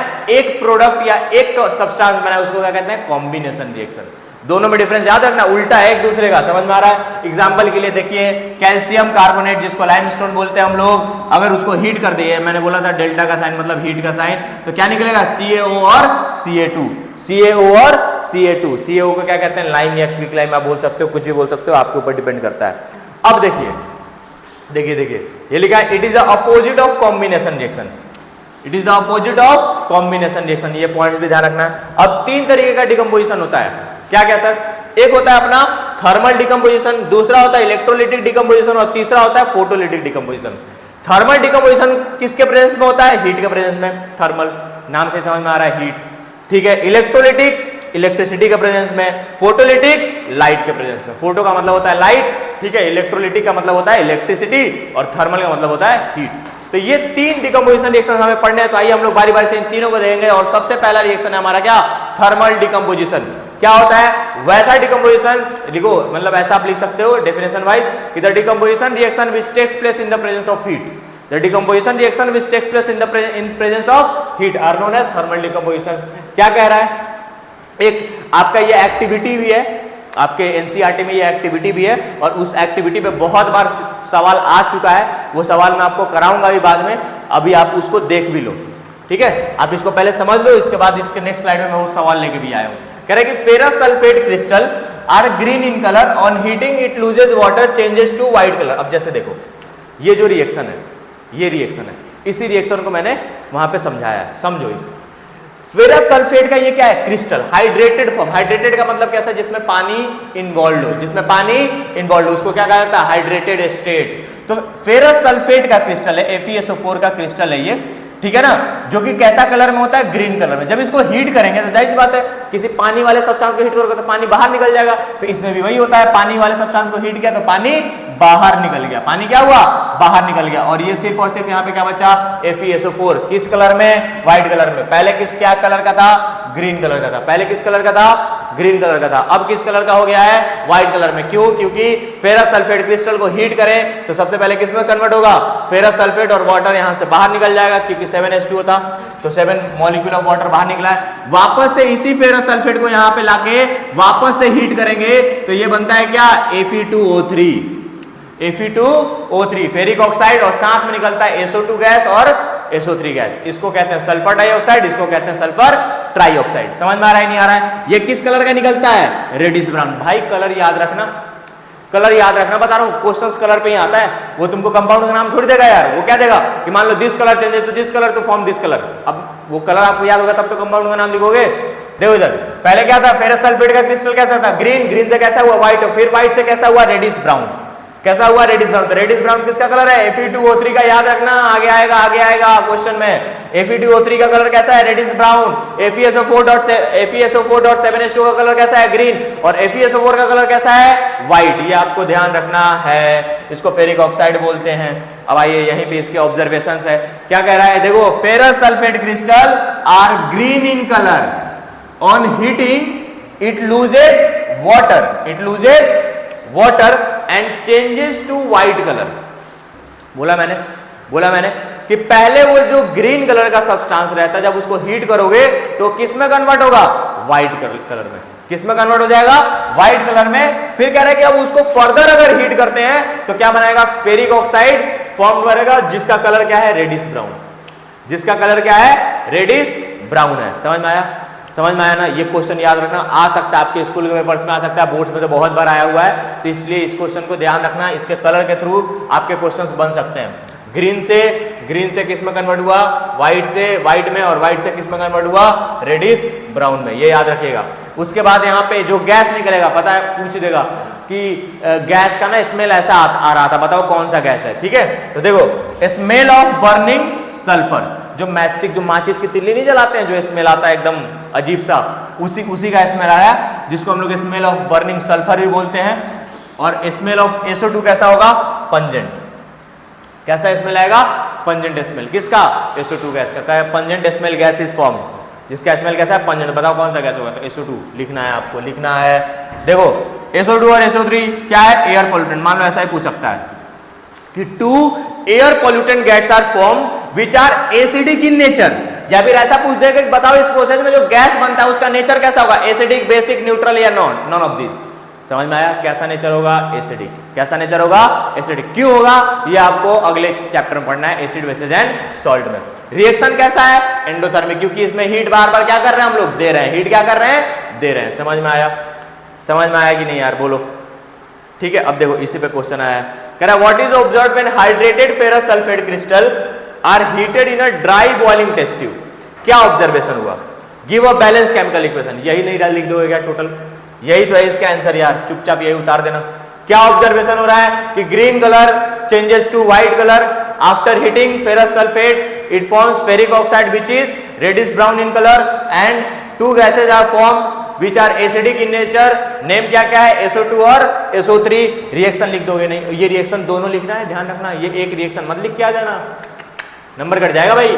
ये दोनों रिएक्शन को आपको लिखने हैं। ये चुपचाप ये जो क्वेश्चन लिखा है, ये देखो कब का पूछा है, एक बार 2021 में पूछा है, 2025 में पूछा, क्या पता 2026 में पूछ दे, है ना। तो ये पूरा इसको चुपचाप उतार देना आप, समझ, इस क्वेश्चन का यही आंसर है। समझ में आया है कि नहीं आया है? चलिए नेक्स्ट क्वेश्चन की तरफ बढ़ते हैं हम लोग। एक और हमारा डिकम्पोजिशन रिएक्शन देखो, इधर ये करा रखा है मैंने अभी आपको बैलेंसिंग में, कि PbNO3 होल्ड ट्वाइस को जब हीट करेंगे तो क्या निकलेगा, PbO यानी लेड ऑक्साइड, फिर नाइट्रोजन डाइऑक्साइड और ऑक्सीजन, जिसका कलर क्या रहता है, ब्राउन कलर, ब्राउन फ्यूम बोलते हैं। मान लो कहते हैं reaction this in which brown fumes of, हम अभी मैं आगे कराऊंगा। ब्राउन फ्यूम्स का मतलब कौन सा गैस, NO2 गैस, आपको समझ में आना चाहिए। कहीं भी अगर ब्राउन फ्यूम दिख गया तो समझ में आना चाहिए कौन सा gas, NO2 gas, NO2 gas. PbO का कलर कैसा होता है, येलो कलर का, लेड ऑक्साइड का और लेड नाइट्रेट का कलर कैसा होता है, व्हाइट। कैसा होता है कलर, व्हाइट। ये भी व्हाइट से येलो चेंज हो रहा है, अरे बोलो यार। लेड नाइट्रेट का कलर होता है व्हाइट, लेड ऑक्साइड का कलर होता है येलो, और ब्राउन फ्यूम्स निकलता है जिसको हम लोग कौन सा गैस कहते हैं, कौन सा गैस कहते हैं, NO2। क्लियर है, नोट करके इसका ऑब्जर्वेशन, क्योंकि आपको एक्टिविटी में भी है, इसका ऑब्जर्वेशन आपको यहाँ पे लिख रखा है मैंने। क्या, सबसे पहले तो क्रैकिंग साउंड आएगा। मान लो क्रैकिंग क्वेश्चन में दे दिया है, cracking sound is produce and a gas of colour brown, या brown fumes colour gas is produce, तो कौन सा गैस भाई, NO2। समझ में, ऐसा दे सकता है क्वेश्चंस में। कह रहा है yellow solid residue, yellow solid residue किसका, किसका, PbO का, PPT, PBT का, PbO का PPT बनेगा, प्रेसिपिटेट। क्लियर है, ब्राउन फ्यूम्स निकलता है कौन सा गैस का, NO2 गैस का, जिसका स्मेल कैसा होता है, इरिटेटिंग। क्या पता ये भी बोल दे भाई कि irritating a gas whose smell is very irritating, तो कौन सा गैस हो जाएगा, NO2। ठीक है ना, कुछ भी दे सकता है यार। अब NO2 का नेचर, वहां पे SO2 और SO3 का नेचर कैसा था, एसिडिक। NO2 का भी नेचर कैसा होगा, एसिडिक। जितने भी नॉन मेटालिक ऑक्साइड्स हैं उन सबका नेचर एसिडिक होता है, नॉन मेटालिक ऑक्साइड्स, जिसके साथ नॉन मेटल कनेक्टेड हो। देखो नाइट्रोजन एक नॉन मेटल है, उसका ऑक्साइड है, तो एसिडिक in नेचर होता है। ठीक है, और टर्न्स, अब एसिडिक है तो किसको, ब्लू लिटमस को किस में कन्वर्ट करेगा, रेड में। कह देगा gas which turns blue litmus red, तो समझना पड़ेगा एसिडिक गैस है, एसिडिक ऑक्साइड है, कौन सा होगा, NO2। कुछ भी दे सकता है, इसलिए मैंने सारे पॉइंट्स लिखा है, कुछ नहीं छोड़ा है, कुछ भी नहीं छोड़ा है। अब तक के इसी में से पेपर आएगा भाई तुम्हारा, इससे बाहर कुछ नहीं आनेगा, इसी में से पेपर आएगा। बस तुम इसको कर लो ढंग से, नोट्स बना लो। इसको क्या कहा जाता है, थर्मल डिकम्पोजिशन, और प्रोसेस कैसा है, एंडोथर्मिक रिएक्शन। कैसा रिएक्शन है, एंडोथर्मिक, और किसका एग्जांपल है, थर्मल डिकम्पोजिशन का। चलिए नेक्स्ट आते हैं, कौन सा डिकम्पोजिशन सर, इलेक्ट्रोलिटिक डिकम्पोजिशन। कौन सा डिकम्पोजिशन, इलेक्ट्रोलिट, किसके प्रेजेंस में, a decomposition done in presence of electricity is known as electrolytic decomposition. बोलो यार, है ना, energy is given in terms of, in form of electricity. Clear है, रिएक्शन देखो, H2O को इलेक्ट्रिसिटी देंगे तो उल्टा रिएक्शन, 2H2 और O2 गैसेस में टूट जाएगा। अगर इसको जोड़ दे तो किस में हो जाएगा, किस में हो जाएगा, वाटर में, और इसको तोड़ दे तो हाइड्रोजन ऑक्सीजन। इसीलिए मैंने बोला था क्या, कि decomposition is opposite to combination. बोला था कि नहीं बोला था, बोलो पहले, बोला था ना। नोट करके ऑब्जर्वेशन क्या क्या निकले, देखो यहाँ पे मैंने पूरा डायग्राम वगैरह बनाया है आपके लिए, है ना। यहाँ पे क्या हुआ, एक सेटअप तैयार हुआ है, एक वेसल में हम लोग ये एक्सपेरिमेंट कर रहे हैं। 2 ट्यूब लगा हुआ है, एक कैथोड और एक एनोड। ये रहा अपना एनोड, ये रहा अपना कैथोड ट्यूब, इनको बैटरी से कनेक्ट कर दिया है। क्या हुआ, जब भी, और वाटर में जब इसमें इलेक्ट्रिसिटी पास करेंगे तो यहाँ पे देखो ऊपर जो है यहाँ पे एक तरफ ऑक्सीजन गैस कलेक्ट हो जाएगा, एक तरफ हाइड्रोजन गैस कलेक्ट हो जाएगा। ऑब्जर्वेशंस क्या क्या है सर, ऑब्जर्वेशन ये है कि H2 is obtained at cathode, याद रखना मेरे भाई, और O2 is obtained at anode. बहुत बार पूछा है मेरे भाई, बहुत बार MCQs में पूछा है कि बताओ इलेक्ट्रोलिटिक डिकम्पोजिशन में हाइड्रोजन कहाँ मिला है, एनोड कैथोड किस पे, ऑक्सीजन कहाँ मिला है। याद रखने का तरीका बता देते सर तो थोड़ा बढ़िया हो जाता सर। देखो मेरे भाई, देखो H है, H4H2, और कैथोड में भी क्या आता है, H। कैथोड में भी क्या आता है, H, याद रखना। H4H2, और कैथोड में भी, अब H किस में आता है, कैथोड में आता है कि एनोड में आता है। एनोड में कहीं H आता है, नहीं आता है, कहाँ आता है, कैथोड में, याद रखना। तो H2 कहाँ निकलता है, कैथोड पे, और ऑक्सीजन कहाँ निकलता है, एनोड पे। नेक्स्ट रेशियो पूछता है बहुत बार, फेवरेट है भाई, फेवरेट तुम्हारे स्कूल्स के, बोर्ड्स का, सबका favourite. Volume of gases in दोनों का गैसेस जो कलेक्ट हुए उनका वॉल्यूम का रेशियो क्या होगा, तो H2 का रेशियो ज्यादा होता है, H2 का अमाउंट ज्यादा होता है ऑक्सीजन से 2:1। H2 और O2 का रेशियो बता रहा हूं 2:1, तुम O2 और H2 का रेशियो 2:1 मत लिख देना, O2 और H2 का रेशियो हो जाएगा 1:2। हमेशा हाइड्रोजन डबल होता है किससे ऑक्सीजन से। भाई कैसे सर, कैसे मान ले, ये देखना मेरे भाई, जो यहाँ को इसको इलेक्ट्रिसिटी दिए तो हाइड्रोजन और ऑक्सीजन निकला, जरा देखो हाइड्रोजन कितना मोल है 2, ऑक्सीजन कितना मोल है 1। समझ में आ रहा है नहीं आ रहा है यार, समझ में आ रहा है नहीं आ रहा है। ऑक्सीजन का अमाउंट, हाइड्रोजन का अमाउंट डबल है किससे, ऑक्सीजन से, ये बात ध्यान रखना। अच्छा ये तो वॉल्यूम का कैसे, वॉल्यूम तो सब बता देते हैं। एक और क्वेश्चन पूछ सकता है क्या, मास रेशियो, कि गैसेस का मास रेशियो कितना होता है, हाइड्रोजन और ऑक्सीजन का जो मास रेशियो होगा कैसे कितना होगा 1:8। कैसे होगा सर, ये देख इधर, हाइड्रोजन का 2, ऑक्सीजन का कितना होता है 1, ऑक्सीजन का 16, तो 2 का 32, तो इसको कटाएंगे तो कितना आएगा, कितना आएगा 2 से 1 सेकेंड, हाँ 2:2 है ना, 2:2 है तो 4:2 करेंगे तो यहाँ पे 4 हो गया, तो 4 हो जाएगा कितना 1:8। अरे भाई 2:2 है ना इसलिए 4 लिख दिया मैंने, समझ में आ रहा है। चलो ये आई थिंक आपको समझ में आ गया होगा इलेक्ट्रोलाइटिक डिकम्पोजिशन। एक और एग्जांपल है बर्निंग कैंडल। अच्छा मान लो कि इस हाइड्रोजन गैस निकल रहा है, बढ़िया बात। अगर इसके सामने बर्निंग कैंडल को लेके गए तो कैसा साउंड प्रोड्यूस होगा, पॉप साउंड। कैसा साउंड प्रोड्यूस होगा, पॉप। देखो ऐसे नहीं निकल रहा है यार, निकल ही नहीं रहा है, कोई बात नहीं, इधर देख ले, मान ले नहीं निकल रहा है तो बर्निंग कैंडल को जब साथ लेके कैसा साउंड प्रोड्यूस होगा, कैसा साउंड प्रोड्यूस होगा, पॉप साउंड ईयर्ड। कहां पे, और पॉप साउंड निकल के क्या उस कैंडल को बुझा देगा। क्यों सर, क्यों बुझा देगा, अरे भाई हाइड्रोजन गैस है, कैसा है हाइड्रोजन गैस है, ठीक है। नेक्स्ट है, नेक्स्ट कौन सा, ऑक्सीजन। ऑक्सीजन क्या करेगा, देखो कैंडल बर्न्स मोर ब्राइटली, कैंडल बर्न्स मोर, क्योंकि कंबशन को सपोर्ट करता है ना भाई, कंबस्टिबल गैस होता है, ठीक है। इधर देखो, इधर देखो, अब कह रहा है कि मान लो, अच्छा मान लो नहीं, अगर इसमें कहा जाता है इसमें कि इस वाटर का में जो है कुछ अमाउंट ऑफ एसिड ऐड करते हैं, कुछ अमाउंट ऑफ एसिड ऐड किया जाता है, क्यों, ये क्वेश्चन बहुत इंपॉर्टेंट है। एक्चुअली क्या होता है ना, कभी भी पानी में इलेक्ट्रिसिटी फ्लो नहीं होता है, प्योर वाटर में इलेक्ट्रिसिटी फ्लो होता है। अब प्योर वाटर तो था नहीं थी, इसलिए मैंने पानी में क्या मिला दिया, एसिड। क्यों, क्योंकि जैसे ही एसिड मिलाए ये किस में कन्वर्ट हो जाएगा, इलेक्ट्रोलाइट में। किस में कन्वर्ट हो जाएगा सॉल्यूशन, इलेक्ट्रोलाइट बन जाएगा। इलेक्ट्रोलाइट क्या होता है सर, वैसा सॉल्यूशन जिसमें इलेक्ट्रिसिटी फ्लो हो सके। इलेक्ट्रोलाइट उस सॉल्यूशन को बोलते हैं जिसमें इलेक्ट्रिसिटी फ्लो हो सके। तो जैसे ही पानी में एसिड मिलाएंगे तो सॉल्यूशन में क्या हो जाएगा, इलेक्ट्रोलाइट बन जाएगा, और फिर क्या प्रोड्यूस करेगा सॉल्यूशन, आयंस। क्या प्रोड्यूस करेगा, आयंस। इसलिए पानी में एसिड मिलाते हैं कि सॉल्यूशन थोड़ा और क्या हो जाए, कंडक्टिंग। क्या हो जाए, कंडक्टिंग, इलेक्ट्रिसिटी का कंडक्शन और अच्छे से हो पाए। इसीलिए सॉल्यूशन में हम लोग क्या मिलाते हैं, पानी में क्या मिलाते हैं, एसिड मिलाते हैं। ये क्वेश्चन ध्यान रखना, इंपॉर्टेंट क्वेश्चन है भाई, ठीक है ना, इंपॉर्टेंट क्वेश्चन है। नेक्स्ट आता है फोटोलिटिक डिकम्पोजिशन। अब फोटोलिटिक मतलब सर फोटो यानी सनलाइट के प्रेजेंस में। एग्जांपल आपके सामने है, जब हम लोग सिल्वर क्लोराइड जो कि व्हाइट इन कलर होता है, जो कि कैसा इन कलर होता है, व्हाइट इन कलर होता है, जब इसको लाइट के प्रेजेंस में तोड़ेंगे तो सिल्वर और क्लोरीन गैस में टूट जाएगा। क्या क्या, सिल्वर का कलर कैसा होगा, ग्रेइश व्हाइट, और ये क्लोरीन का कैसा कलर होगा, yellowish white, green, yellowish green. ये ध्यान रखना है, कलर ध्यान रखना है। कलर अगर याद रहेगा तो आपका 90% क्वेश्चन इस चैप्टर में होगा। 90% क्वेश्चन में आप फंसोगे नहीं अगर आपको बस कलर याद है तो। फिर एक होता है AgBr, जिसको लाइट के प्रेजेंस में करेंगे तो Ag और वापस से Br। इसको, इसका कलर होता है ग्रेइश व्हाइट, इसका भी ग्रेइश व्हाइट होता था क्योंकि सिल्वर सिल्वर ही तो निकल रहा है भाई मेरे। यहाँ पे क्लोरीन, यहाँ पे ब्रोमीन। क्लोरीन का कलर होता है येलोइश ग्रीन, ब्रोमीन का कलर होगा रेडिश ब्राउन। बात खत्म। और ये दोनों रिएक्शंस कहाँ यूज आते हैं, ब्लैक एंड व्हाइट फोटोग्राफी। कहाँ पे, ब्लैक एंड व्हाइट फोटोग्राफी, ये ध्यान रखना। देखो they are used in black and white photography.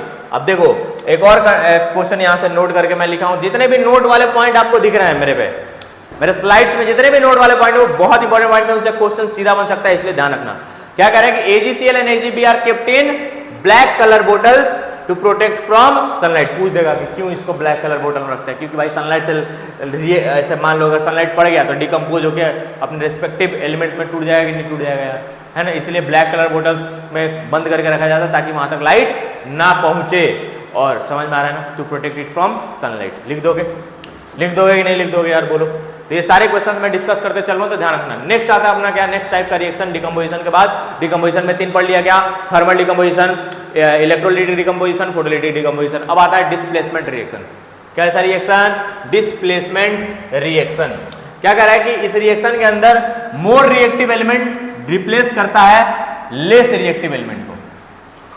More reactive है मतलब ज्यादा ताकतवर कम ताकतवर को रिप्लेस कर देगा। सर हमें कैसे पता चलेगा कौन ज्यादा ताकतवर है कौन कम ताकतवर है? तो उसके लिए हमारे पास एक आई हुई है रिएक्टिविटी सीरीज। क्या आया हुआ है? रिएक्टिविटी सीरीज, जिसको देख के हम लोग बताते हैं कि कौन सा एलिमेंट ज्यादा ताकतवर है, कौन सा एलिमेंट कम ताकतवर है, कौन सा एलिमेंट ज्यादा रिएक्टिव है, कौन सा एलिमेंट कम रिएक्टिव है। आ जाओ देखते हैं उस रिएक्टिविटी सीरीज को। ये रहा है ना, potassium, sodium, calcium, magnesium, aluminium, zinc, iron, lead, hydrogen, क्योंकि मेटल नॉन मेटल दोनों की तरफ बिहेव करता है इसलिए बीच में है ये।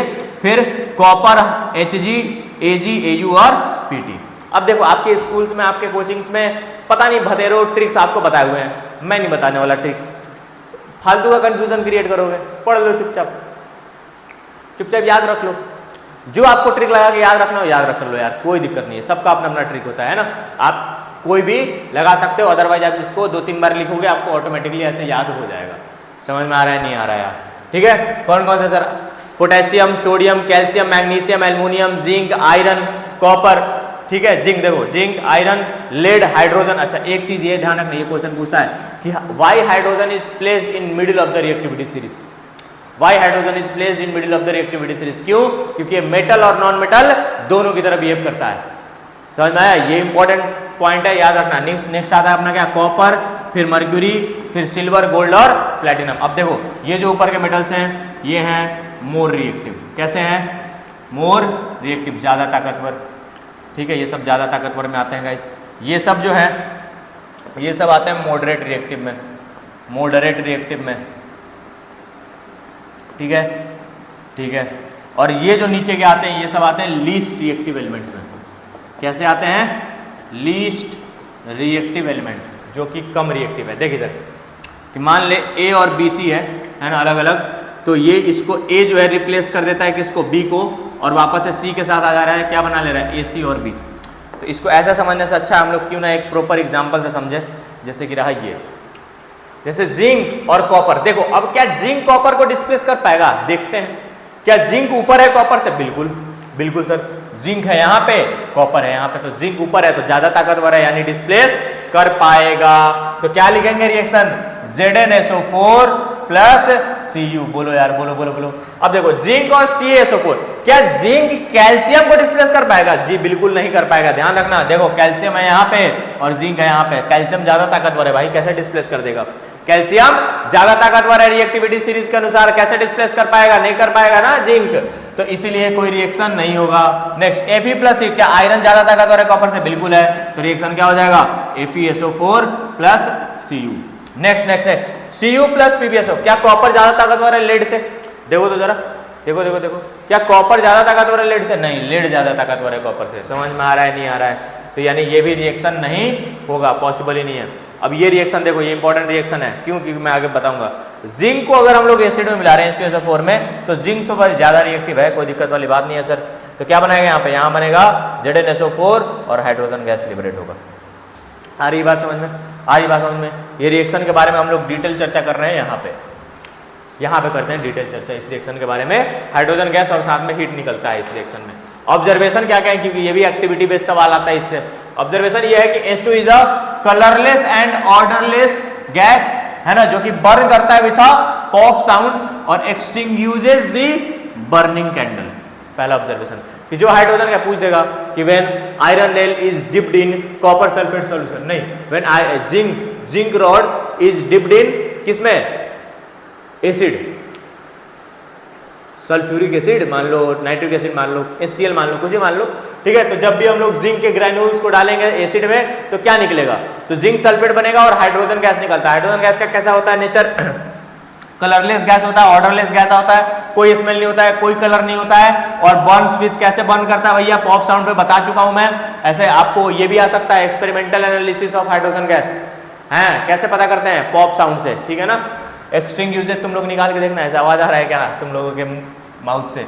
अब देखो इधर, extinguishes the burning candle, burning candle को एक्सटिंग्विश कर देता है। रिएक्शन इज हाईली एक्सोथर्मिक, ये क्वेश्चन पूछ चुका है बोर्ड्स में कि इस ये जो रिएक्शन हो रहा है ये कैसा है? एंडोथर्मिक है या एक्सोथर्मिक? तो एक्सोथर्मिक रिएक्शन है। अब कह रहा है dilute acid is used because the reaction is highly exothermic. ये एसिड कैसा लेते हैं हम लोग? डाइल्यूट, ना कि कॉन्सेंट्रेटेड। एक तो पहले से एक्सोथर्मिक है, ऊपर से तुम कॉन्सेंट्रेटेड एसिड डाल दो और एक्सोथर्मिक हो जाएगा, भाई साहब ब्लास्ट ब्लूस्ट हो जाएगा। समझ में आ रहा है नहीं आ रहा है? तहस नहस हो जाएगा पूरा मामला। नेक्स्ट एक और एक्सपेरिमेंट का क्वेश्चन है कि when iron nail dipped in copper sulphate solution, बहुत इंपॉर्टेंट सवाल बनते हैं इससे, आ जाओ देखते हैं। Iron nail dipped in copper sulphate, देखो ये रिएक्शन अभी मैंने पीछे भी करेक्ट किया था, FeSO4 और क्या बनाएगा कॉपर। यहाँ पे मेन आपको ध्यान रखना है कलर का, ब्लू कलर चेंज होता है किसमें, लाइट ग्रीन, और कॉपर का कलर क्या हो जाता है, रेडिश ब्राउन। ये आपके एक्टिविटी का सवाल है, ये आपके एक्टिविटी का सवाल है। देखो इस पे क्वेश्चन आ रखा है एक बार, क्या कह रहा है कि student has dipped some iron nails in an aqueous solution of copper sulfate, iron nail को डिप्ट किया in aqueous solution of copper sulfate, after about 25 minute, तुरंत नहीं 25 मिनट के बाद, he would observe that the color of the solution has changed from, colour of solution change हो गया। कैसे, कहां चेंज हो रहा है, ब्लू से लाइट ग्रीन। देखो तो ब्लू से कलरलेस गलत, पेल ग्रीन से ब्लू गलत, ब्लू से पेल ग्रीन, प्लेन मतलब होता है लाइट, पेल का मतलब होता है लाइट, तो ब्लू से पेल ग्रीन, और ये पेल ग्रीन से कलरलेस, ये भी गलत है। तो ऑप्शन नंबर बी आपका राइट आंसर हो जाएगा। समझ में आ रहा है, इस टाइप के क्वेश्चन आपसे पूछे जा सकते हैं पेपर में, तो ध्यान रखिएगा। नेक्स्ट हमारा जो टाइप ऑफ रिएक्शन आ रहा है वो आ रहा है क्या, डबल डिस्प्लेसमेंट रिएक्शन। क्या आता है, डबल डिस्प्लेसमेंट रिएक्शन। देखो सिंपल सा बात है, एक सिंपल शब्द में अगर इस रिएक्शन को याद रखना है आपको, तो क्या कहना है सर, एक्सचेंज ऑफ आयंस, जहां पे क्या हो एक्सचेंज ऑफ आयंस, उसको क्या कहते हैं, डबल डिस्प्लेसमेंट रिएक्शन। देखो दो reaction in which two compounds reacts by an exchange of ion, बात खत्म। यही इसका सार है, यही इस रिएक्शन का, अगर इसको लिख दिया तो रिएक्शन का डेफिनेशन कंप्लीट हो जाएगा। टू फॉर्म टू और new compounds are called double displacement reaction. इसको ऐसा समझो, मान लो AB है, यहाँ पे CD है, AB और CD है, इसका पॉजिटिव नेगेटिव, ये पॉजिटिव नेगेटिव, इसके पॉजिटिव से इसका नेगेटिव रिएक्ट करेगा, इसके नेगेटिव से इसका पॉजिटिव रिएक्ट करेगा। बोलो यार, opposite charges attract each other, opposite charges attract, वो मीम देखा होगा, देखा है ना, वही है ये, समझ में आ रहा है ना। अक्षय कुमार का वो मीम नहीं देखा गया यार, करता है ना, इधर वही देखो, इधर एक के ये पॉजिटिव चार्ज इसके नेगेटिव चार्ज के साथ रिएक्ट करेगा, और ये नेगेटिव चार्ज इसके पॉजिटिव चार्ज के साथ कंबाइन करेगा। तो देखो इधर A के D, तो क्या बन जाएगा AD, क्या बन जाएगा AD, और इधर B और C कंबाइन करके क्या बना लेगा BC, या C भी लिख दो यार, कुछ भी लिख दो, C भी लिखना है क्योंकि कटायन हमेशा पहले लिखते हैं और अनायन हमेशा बाद में लिखते हैं। चलिए चलिए चलिए नेक्स्ट आते हैं, नेक्स्ट ये देखो रिएक्शन, ये रिएक्शन मैंने आपको करा भी रखा है, बैलेंसिंग में सब करवा रखा हूं पहले ही, इसीलिए अब ताकि आपको कुछ नया ना दिखे। क्या कर रहा है कि सोडियम सल्फेट रिएक्ट कर रहा है बेरियम क्लोराइड के साथ, दोनों गैस के दोनों कंपाउंड कैसे हैं, कलरलेस। जब बेरियम सल्फेट बनता है इन दोनों से रिएक्ट करके, तो क्या बनता है, किस कलर का पीवीडी बनता है, व्हाइट कलर का पीवीडी है, तो जाहिर सी बात है इनसॉल्युबल इन वाटर होगा, और क्या बनेगा सोडियम क्लोराइड, क्या बनेगा सोडियम क्लोराइड। देखो इधर कैसे कैसे पॉसिबल हुआ सर, देखो इधर मैं बता देता हूं थोड़ा सा। Na2SO4 का reaction with what, with BaCl2। तो देखो इधर यहाँ पे अपना डिसोसिएट करके क्या बन रहा है Na प्लस, और इधर SO4-2, इसको डिसोसिएट कर देंगे क्या बनेगा Ba+2 और 2Cl-। अरे बोलो यार, तो इसके पॉजिटिव के साथ इसका नेगेटिव रिएक्ट करेगा, और इसके नेगेटिव के साथ इसका पॉजिटिव रिएक्ट करेगा। बताओ क्या बनेगा, Na और Cl, Na और यहाँ पे 2Na है, तो 2NaCl 2Na+2Cl यार, बोलो यार, यहाँ पे SO4-2 और Ba+2, तो BaSO4। बोलो यार, बचपन की चीज है यार, इसको कहाँ तक 55 तक लेके जा रहे हो, खत्म करो अभी यहीं पे। बोलो बना कि नहीं बना, बना कि नहीं बना, देखो आप पीछे देखो, ये रहा ना, हाँ देखो यही बन रहा है, अब नोट करके इसके ऑब्जर्वेशंस क्या है कि white insoluble PPT is form, है ना, also known as precipitation reaction. Precipitation reaction क्या होता है सर, वैसा रिएक्शन जिसमें प्रेसिपिटेट फॉर्म हो रहा होगा उसको क्या कहेंगे, प्रेसिपिटेशन रिएक्शन।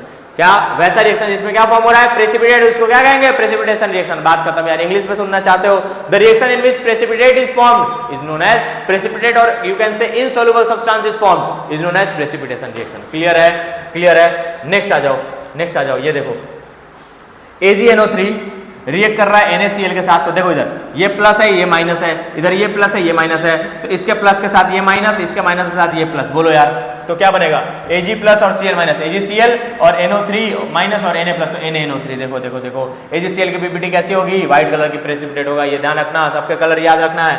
ये भी BaSO4 भी कैसा होता है, व्हाइट कलर, AgCl भी कैसा होता है, व्हाइट कलर। नेक्स्ट आता है देखो, लेड नाइट्रेट को पोटेशियम आयोडाइड के साथ रिएक्ट कराएंगे, तो देखो इधर इसका प्लस, ये माइनस, ये प्लस, ये माइनस, ये प्लस के साथ ये माइनस, ये माइनस के साथ ये प्लस, बात खत्म यार।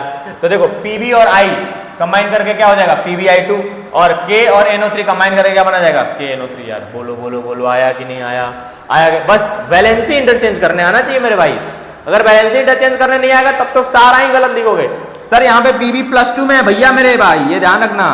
Pb किस में है? +2 में है। NO3 किस में है? -1 में है। यहाँ पे भी एक +1 एक -1, तभी यहाँ पे मैंने PbI2 लिखा है। समझ में आ रहा है कि नहीं आ रहा है यार? आ रहा है कि नहीं आ रहा है? बोलो जल्दी तो पहले। क्लियर है? नेक्स्ट ये, अच्छा ये मैंने बता दिया आपको। चलिए नेक्स्ट आता है आपका नेक्स्ट टाइप ऑफ रिएक्शन, जिसका नाम है oxidation reaction and reduction reaction. कौन सा reaction? Oxidation and reduction reaction. तो चलिए आइए इस रिएक्शंस को देखते हैं। किसको? ऑक्सीडेशन और रिडक्शन रिएक्शन। बहुत इंपॉर्टेंट रिएक्शन है, मैं पहले बता रहा हूँ, ध्यान रखना है इस चीज को। चलिए देखो इधर, सिंपल कंफ्यूज नहीं करना है, ठीक है ना? ऑक्सीडेशन और रिडक्शन में कंफ्यूजन नहीं रखना है। देखो क्या होता है ऑक्सीडेशन, एडिशन ऑफ ऑक्सीजन को क्या कहते हैं? ऑक्सीडेशन। याद रखने का तरीका sir, O4 oxygen, O4 oxidation. अगर ऑक्सीजन ऐड हो रहा है तो ऑक्सीडेशन होगा, बात खत्म। और ऑक्सीजन ऐड हो रहा है तो क्या चीज का लूज होगा? क्या चीज का रिमूवल होगा? हाइड्रोजन का। और इसी का उल्टा लिख दो उधर, क्या? एडिशन ऑफ ऑक्सीजन है तो क्या हो जाएगा? Addition of hydrogen. यहाँ पे क्या हो रहा था? Removal of hydrogen. यहाँ पे क्या हो रहा था? Addition of hydrogen. यहाँ पे क्या हो रहा है? Addition of oxygen. यहाँ पे क्या हो रहा है? Removal of oxygen. तो बिल्कुल उल्टा है ना? कंफ्यूजन नहीं रखना। अब जैसे देखो यहाँ पे मैंने आपको एग्जांपल के लिए दिखाया, जैसे आपको Cu + O2 gives 2Cu। यहाँ पे कॉपर को ऑक्सीजन के साथ ये करके कॉपर ऑक्साइड बन रहा है, जिसका कलर कैसा होता है? ब्लैक। इस पे भी क्वेश्चन आ रखा है तो ध्यान रखना। कॉपर ऑक्साइड का कलर कैसा होता है? ब्लैक। कॉपर का कलर कैसा होता है? रेडिश कलर का। अब देखो कॉपर के पास पहले कोई ऑक्सीजन नहीं था, अब उसके पास एक ऑक्सीजन आ गया है, यानी कि ऑक्सीजन का गेन हुआ है, यानी क्या हुआ? ऑक्सीडेशन। अगर इसी रिएक्शन को मैं उल्टा कर दूं, अच्छा वैसे इससे क्वेश्चन नहीं बनेगा, है ना? ये रिएक्शन रिवर्स कब होगा? जब हम इससे हाइड्रोजन गैस पास कर देंगे। कॉपर ऑक्साइड को अगर हाइड्रोजन से रिएक्ट कर दोगे या फिर कॉपर ऑक्साइड पर हाइड्रोजन गैस पास कर दोगे तो वापस से किस में कन्वर्ट हो जाएगा? कॉपर और ऑक्सीजन में। तो देखो यहाँ पे पहले इसके पास ऑक्सीजन था, अब इस कॉपर के पास कोई ऑक्सीजन नहीं है, वो ऑक्सीजन क्या हो चुका है? अलग हो चुका है, अलग हो चुका है। अब इसके साथ वो रहना नहीं चाहता है, जैसे तुम लोगों के साथ, है ना? और भी बहुत लोग नहीं रहना चाहते हैं, है ना? तो वैसे ही कॉपर ऑक्साइड के साथ ऑक्सीजन नहीं रहना चाह रहा है, बाहर हो गया भाई मेरे, है ना? बेचारा, है ना? कॉपर अब अकेला हो गया है, पहले साथ था। अब देखो भाई साथ को अलग करने के लिए कुछ एक्स्ट्रा चीज की रिक्वायरमेंट पड़ती है ना, कहीं हीट देना पड़ता है, कहीं एनर्जी देना पड़ता है, कहीं हाइड्रोजन गैस पास कराना पड़ता है, किसी भी दो चीज को अलग करने के लिए। यहाँ पे बेचारा साथ थे, देखो दोनों को क्या कर दिया? अलग कर दिया। क्या पास करा के? हाइड्रोजन गैस पास करा के। आपको भी अलग करने के लिए बहुत कुछ किया होगा, है ना? किया गया होगा किसी और के थ्रू, और नहीं किया गया तभी तक बचे हुए हो, बचे रहना। इधर देखो, इधर देखो, तो देखो कॉपर ऑक्साइड में हाइड्रोजन गैस पास कराया, किसमें टूट गया? कॉपर और ऑक्सीजन में। किसमें टूट गया? कॉपर और ऑक्सीजन में। नेक्स्ट आता है क्या? रिड्यूसिंग एजेंट और ऑक्सीडाइजिंग एजेंट। देखो इधर सिंपल सा तरीका है, एकदम आसान सा। पहले अगर आप इसका मतलब समझना है रिड्यूसिंग एजेंट का, एजेंट का मतलब क्या होता है? दलाल। एजेंट का मतलब क्या होता है? दलाल। आपका दलाल क्या कराता है भाई? आपको आपके जमीन उमीन का दलाल देखे होगे ना, क्या करते हैं वो? क्या करते हैं? जमीन दिलाते हैं ना, ढूंढ ढांड का। कोई दलाल को कहते हैं भाई मुझे ना एक घर चाहिए, घर। तो बड़ा सा घर, बढ़िया सुंदर सा घर देखेगा, फिर आपको देगा। वही तो होता है दलाल। एजेंट वही तो होता है रिड्यूसिंग एजेंट, जो रिड्यूस कराए। क्या कराए? रिड्यूस कराए, बात खत्म। ऑक्सीडाइजिंग एजेंट जो क्या कराए? ऑक्सीडाइज करे। ऑक्सीडाइज कराए लेकिन खुद क्या हो? रिड्यूस। रिड्यूसिंग एजेंट रिड्यूस कराए लेकिन खुद क्या हो? ऑक्सीडाइज। ये बात ध्यान रखना। तो जिसका ऑक्सीडेशन होता है उसी का वो रिड्यूसिंग एजेंट होता है, और जिसका रिडक्शन होता है वही क्या होता है? ऑक्सीडाइजिंग एजेंट होता है। उल्टा होता है, ध्यान रखना। जिसका रिडक्शन होगा वो ऑक्सीडाइजिंग एजेंट की तरह काम करेगा, जिसका ऑक्सीडेशन होगा वो रिड्यूसिंग एजेंट की तरह काम करेगा। समझ में आ रहा है कि नहीं आ रहा है? रिड्यूसिंग एजेंट जो किसी को रिड्यूस कराए, खुद ऑक्सीडाइज होके। समझ में आ रहा है? चलो देखो यहाँ पे जैसे जिंक ऑक्साइड को कार्बन से रिएक्ट करा रहे हैं, तो यहाँ पे जिंक और कार्बन मोनोऑक्साइड बन रहा है। तो देखो पहले जिंक के पास प्यारा सा सुंदर सा अपना घर था, जिंक ऑक्सीजन के साथ खुश था बेचारा। अब कार्बन से रिएक्ट कराने के बाद जिंक बेचारा अकेला हो गया है। अब इसको जिंदगी में किसी का साथ नहीं है। पहले कार्बन बहुत अकेला था, कार्बन भाई बहुत अकेले थे, लेकिन अब जो है कार्बन साथ में आ चुके हैं। किसके? ऑक्सीजन के। किसके साथ में आ चुके हैं? ऑक्सीजन। तो देखो यहां से आप देख सकते हो कि जिंक ऑक्साइड ने ऑक्सीजन लूज कर दिया, तो जिंक का क्या हो रहा होगा? रिडक्शन। क्या होगा? रिडक्शन। अब बहुत लोग लिख देंगे ना जिंक का रिडक्शन हो रहा है। गलत, 100% गलत। भाई साहब जिंक का रिडक्शन नहीं हो रहा है, जिंक ऑक्साइड का रिडक्शन हो रहा है। रिडक्शन किसका हो रहा है? जिंक ऑक्साइड का। ये बात ध्यान रखना मेरे भाई, ये बात ध्यान रखना, ठीक है। अब देखो इधर कार्बन से किस में कन्वर्ट हो रहा है, कार्बन एक ऑक्सीजन का गेन करके, तो इसका क्या हो रहा होगा, ऑक्सीडेशन, यानी ये कैसा रिएक्शन हुआ, ऑक्सीडेशन। अब किसका ऑक्सीडेशन हो रहा है, कार्बन मोनोऑक्साइड का, CO का, कार्बन का ऑक्सीडेशन हो रहा है। किसका ऑक्सीडेशन हो रहा है, कार्बन। ये 90% जनता गलत करती है, ये 90% जनता गलत करती है भाई, मेरे तुमको गलत नहीं करना है हड़बड़ में। देखो इधर रिडक्शन किसका हो रहा है, जिंक ऑक्साइड का, ना कि जिंक का।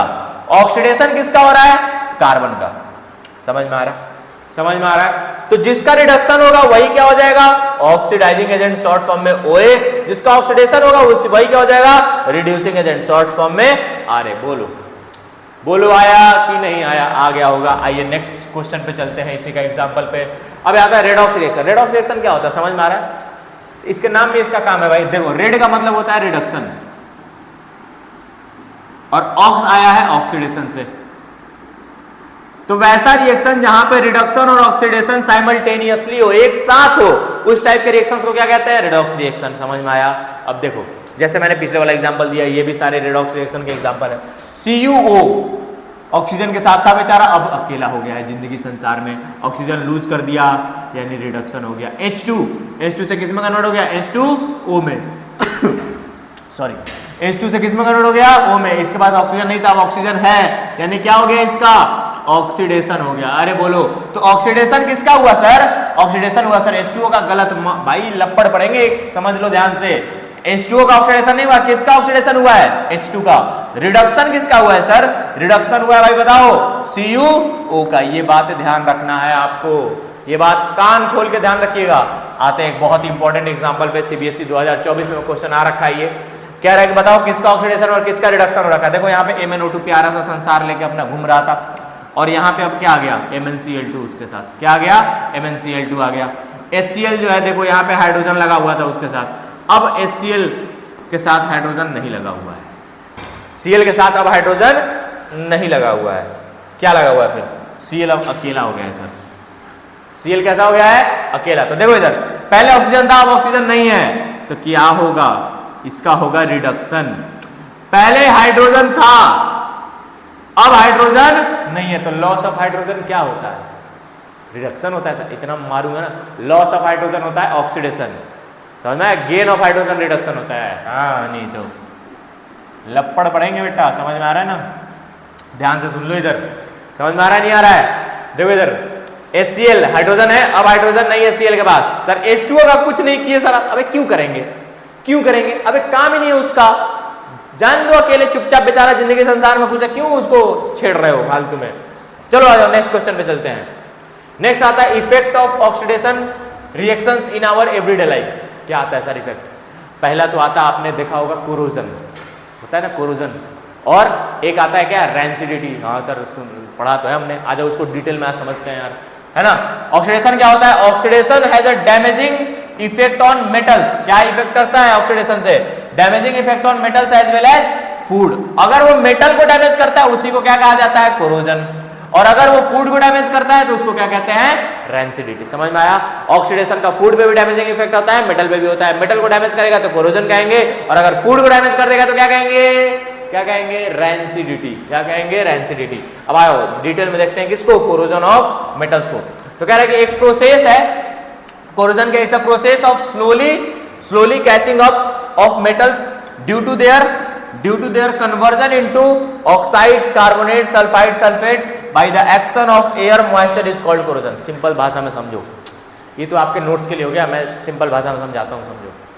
देखो क्या होता है ना, जब भी जो मेटल होता है, मेटल के ऊपर ना अब अलग अलग तरीके के रिएक्शंस हो रहे हैं, है ना, उसको ऊपर छोड़ा हुआ है या किसी से रिएक्ट करा रहा है। मान लो मेटल के ऊपर ऑक्साइड का लेयर चढ़ गया, सल्फाइड का लेयर चढ़ गया, है ना, कार्बोनेट का लेयर चढ़ गया, सल्फेट का लेयर चढ़ गया, जो भी लेयर चढ़ जाए, समझ में आ रहा है। तो उस चढ़ने कारण अब वो क्यों हो रहा है, वो हो रहा है एयर और मॉइस्चर कारण जो हमारे एटमॉस्फेयर में प्रेजेंट है, उसी कारण मेटल्स के ऊपर एक लेयर चढ़ जाती है जिसको क्या कहते हैं हम लोग, कोरोजन, जो मेटल्स के क्या करती है, स्ट्रेंथ को कम कर देती है। समझ में आ रहा है, वीक कर देती है, खराब कर देता है, एकदम कोरोड हो जाता है। और उस कोरोजन के कारण क्या होता है, रस्टिंग। कोरोजन के कारण क्या होता है, रस्टिंग। रस्टिंग एक फिनोमिना है ना, एक कॉमन फॉर्म है किसका, कोरोजन का। रस्टिंग एक कॉमन फॉर्म है किसका, कोरोजन का। कह रहा है कि when an iron object is left in moist air, moist air मतलब समझ रहे हो, है ना, यहाँ पे नमी हो, for a considerable amount of time it gets covered with a red brown substance called rust, and इस पूरे प्रोसेस को ही क्या कहा जाता है, रस्टिंग। अगर आप इस मेटल के सरफेस को आपने थोड़े नहीं मतलब अच्छे खासे टाइम के लिए, जैसे 6 महीने के लिए, 1 साल के लिए छोड़ दिया, मॉइस्चर वाले जगह पे मेटल को छोड़ दिया, तो क्या हो जाएगा, उस मेटल के ऊपर एक रेडिश ब्राउन कलर का सब्सटेंस का कोटिंग हो जाएगा, जिसको क्या कहते हैं हम लोग, रस्ट। क्या कहते हैं, रस्ट। उसी प्रोसेस को कहा जाता है रस्टिंग ऑफ आयरन। एक रस्टिंग ऑफ आयरन का मैं आपको जनरल इक्वेशन बता देता हूं, है ना, ताकि आपको कभी दिक्कत ना हो। जब भी देखो रस्टिंग ऑफ आयरन क्या होता है, iron reacts with oxygen in presence of moisture. Moisture क्या होता है, 2x। x क्या होता है सर, x क्या है, देखो यहाँ पे दिखेगा आपको, x है मोल्स ऑफ वाटर, तो जो यहाँ पे x रहेगा उतना ही यहाँ पे उसमें डबल से मल्टीप्लाई कर देना, तो वही उतना ही रिएक्टेंट साइड वाटर रहेगा। समझ में आ रहा है। और 2Fe2O3 यहाँ पे क्या बनता है, 2Fe2O3 हाइड्रेटेड आयरन 3, ठीक है ना, फेरिक ऑक्साइड, ठीक है ना, हाइड्रेटेड फेरिक ऑक्साइड, जिसको हम लोग क्या कहते हैं, रस्ट। ये ध्यान रखिए, जनरल इक्वेशन है। अगर मान लो यहाँ पे 2H2 होगा तो यहाँ पे 4H2 हो जाएगा, यहाँ पे 3H2 होगा तो यहाँ पे 6H2 हो जाएगा। समझ में आ रहा है कि नहीं आ रहा है। तो ये जनरल इक्वेशन है, इसको आप लोग याद रखिएगा, आपके जीवन संसार अच्छे से कटेंगे। कोरोजन, अगर मान लो, अब तो मेटल पे कोरोजन का मैंने बता दिया, अगर मान लो सिल्वर के ऊपर कोरोजन लग जाए, तो जब सिल्वर जब H2S का साथ रिएक्ट करता है तो सिल्वर के ऊपर ब्लैक कलर का कलर जम जाता है, ब्लैक कलर का ऑक्साइड का लेयर जम जाता है सल्फाइड का, जिसको हम लोग क्या कहते हैं, Ag2S। ब्लैक कलर का सल्फाइड के लेयर को क्या कहते हैं, Ag2S, और साथ में हाइड्रोजन गैस भी रहता है। चलो कोई बात नहीं। कॉपर के ऊपर अगर मान लो सर क्या हो जाए, कोरोजन जम जाए, कॉपर कोरोड हो जाए, तो कैसे पता चलता है, कैसे होता है, देखो H2O कार्बन डाइऑक्साइड और ऑक्सीजन, इन सब का रिएक्शन होता है। वाटर का, मॉइस्चर का मतलब कार्बन डाइऑक्साइड के साथ और वाटर ऑक्सीजन के साथ। जब कॉपर रिएक्ट करता है तो यहां पे बनाता है बेसिक कॉपर कार्बोनेट। क्या बनाता है, बेसिक कॉपर कार्बोनेट। देखो यहाँ पे बेसिक है, बेसिक नेचर किसका, कॉपर कार्बोनेट का। क्या क्या मिलता है जब कॉपर में वाटर के साथ साथ कार्बन डाइऑक्साइड के साथ साथ ऑक्सीजन मिलाते हैं, तो क्या बनता है, बेसिक कॉपर कार्बोनेट, जिसका फॉर्मूला क्या होता है, CuCO3.CuOH whole twice, basic copper carbonate. ये आप याद रखिएगा, ये आप याद रखिएगा। और चलिए आगे बढ़ते हैं, मेथड ऑफ प्रिवेंशन। अब भाई हो गया तो हो गया, अब उसको बचने का क्या तरीका है, या तो क्या कर दो आप, पेंट कर दो। देखो इसलिए घर जो हमारे लोहे के दरवाजे रहते हैं उनको क्या किया जाता है, पेंट, ताकि वो कोरोजन से बचे। या फिर क्या कर दो, ऑयलिंग और ग्रीजिंग कर दो, उनके ऊपर ऑयल वगैरह ग्रीस वगैरह लगा दो। या फिर क्या कर दो, गैल्वेनाइजेशन। अब गैल्वेनाइजेशन क्या होता है सर, जिंक का कोटिंग करते हैं, ठीक है, उसी को गैल्वेनाइजेशन कहते हैं हम लोग। आपको इसका पूरा डिटेल पढ़ना है किसमें, chapter number 3 metals and non metals में, जो कि मैं ही पढ़ाऊंगा, टेंशन लेने वाली बात नहीं है। बट अभी के लिए याद रखो क्या, कि गैल्वेनाइजेशन से भी मेटल को कोरोड होने से बचाया जा सकता है। बोलो यार, बोलो बोलो बोलो बोलो। नेक्स्ट आता है रेंसिडिटी। रेंसिडिटी किसका लगता है सर, फूड का। कोरोजन किसका होता था, मेटल्स का। तो फूड का रेंसिडिटी क्या होता है, रेंसिडिटी देखो, when oils and fats present in a food material gets oxidized by the oxygen. जो भी हमारे फूड मटेरियल्स में ऑयल्स और फैट्स रहते हैं, वो ऑक्सीजन के प्रेजेंस में आने के बाद जब वो ऑक्सीडाइज हो जाते हैं, उसी को क्या कहा जाता है, वो रैंसिड। अब रैंसिडिटी में बहुत सारा चीज हो जाता है, उसका टेस्ट चेंज हो जाता है, उसका स्मेल चेंज हो जाता है, बहुत ही अनप्लीजेंट स्मेल हो जाता है ना। जैसे देखो कि after oxidation the smell and taste of the food material containing fats and oils changes and becomes very unpleasant. ये पूछता है क्वेश्चन, मान लो 2 नंबर में आगे आपको एक्सप्लेन करना है रेंसिडिटी में, तो एक तो डेफिनेशन लिख दोगे, उसके बाद ये लिख दोगे कि क्या इफेक्ट होता है रेंसिडिटी से, क्या इफेक्ट होता है कोरोजन से, डेफिनेशन के साथ साथ लिख दोगे क्या, लिख दोगे क्या। ये समझ में आया रेंसिडिटी क्या होता है, क्या होता है, समझ में आ गया होगा कि जब भी कोई ऑयल और फैट कंटेनिंग फूड मटेरियल्स होते हैं, जब भी वो एयर के प्रेजेंस में जाते हैं और ऑक्सीडाइज कर जाते हैं, तो उसमें क्या हो जाता है, फिर वो उसी को क्या कहते हैं, रेंसिड। जैसे मान लो आप लोगों ने देखा होगा, आपके घर में मम्मी ने कहा होगा, आपने रात में खाना खाया आपने, और आपके मम्मी ने कहा कि एक काम कर बेटा, सब्जी खा लिया, अब इसको ना रखा फ्रिज में रख देना। अब आप गलती से रखना भूल गए, फ्रिज में जो बचा हुआ खाना था वो गलती से रखना भूल गए। अगले दिन सुबह उठोगे तो क्या होगा, क्या होगा, आपने एटमॉस्फेयर में खुला छोड़ दिया उसे, ऑक्सीजन के प्रेजेंस में आएगा, ऑक्सीडाइज करेगा और रेंसिड हो जाएगा। होगा कि नहीं होगा। और उसके बाद चप्पल पड़ेंगे, और बढ़िया वाले चप्पल पड़ेंगे, ठीक है। इसीलिए उसको क्या कहा जाता है, रेफ्रिजरेटर वगैरह में रख देते हैं, फ्रिज वगैरह में रख देते हैं, ताकि वो ऑक्सीडाइज होने से बचे। समझ में आ रहा है। और क्या क्या करते हैं सर, वो भी अभी हम लोग देखेंगे कि और क्या क्या प्रिवेंशन का हमारा मेथड है। मेथड ऑफ प्रिवेंशन देख लो, बाय एडिंग एंटीऑक्सीडेंट। एंटीऑक्सीडेंट मतलब जो ऑक्सीजन से ऑक्सीडेशन होने से बचाए। जो ऑक्सीडेशन होने से बचा उसको क्या कहते हैं? एंटीऑक्सीडेंट। तो भाई adding antioxidant to food containing fats and oil. दूसरा क्या कि उस जो भी fats and oil containing foods है उसमें नाइट्रोजन गैस डाल दो, फिर वो रिएक्ट नहीं करेगा ऑक्सीजन से। समझ में आ रहा है? By packing fats and oil containing foods with nitrogen gas. देखो चिप्स का पॉकेट, कुरकुरे का पॉकेट जो एकदम भरा रहता है, गैस भरा, कौन सा गैस होता है? नाइट्रोजन गैस ही होता है भाई, ताकि वो लंबे समय तक चल सके। या by keeping food in refrigerator, है ना, देसी जुगाड़ अपना बताया मैंने अभी आपको, है ना, तो आगे से ध्यान रखना यार। अब आते हैं, हमारा ये पूरा टॉपिक खत्म हो गया, पूरा चैप्टर यहाँ पे हमारा खत्म होता है। अब हम कुछ क्वेश्चंस हैं जो हम लोग पूरे मिक्स चैप्टर के करने वाले हैं, इसमें बोर्ड्स वगैरह के भी क्वेश्चंस हैं, है ना, तो आइए इसको करते हैं, क्योंकि चैप्टर अपना हो चुका है कंप्लीट। उम्मीद करता हूँ अगर आपको ये चैप्टर समझ में आया तो यार एक लाइक और सब्सक्राइब जरूर करके जाना यार, है ना, मोटिवेशन आता है ना, मोटिवेशन देना जरूरी है कि नहीं देना जरूरी है यार, बोलो, है ना। तो चलो देखो इधर आइए क्वेश्चन सॉल्व करते हैं। कह रहा है which of the following metals does not react with dilute HCl। बहुत इंपॉर्टेंट क्वेश्चन है, देखो भाई इधर क्या कह रहा है कि कौन सा मेटल इसमें से HCl से रिएक्ट नहीं करेगा। अब जैसे HCl से रिएक्ट कौन नहीं करेगा, यहाँ पे मेटल M है, मान लो, कौन सा मेटल HCl से रिएक्ट नहीं करेगा? रिएक्टिविटी से याद करो, जो हाइड्रोजन से नीचे हो। अगर हाइड्रोजन से ऊपर वाला कोई मेटल होगा तब तो वो हाइड्रोजन को रिप्लेस कर देगा कि नहीं कर देगा यार, बोलो, कर देगा। लेकिन अगर हाइड्रोजन से भी नीचे अगर कोई मेटल है रिएक्टिविटी सीरीज में तो वो उसको रिप्लेस नहीं कर पाएगा।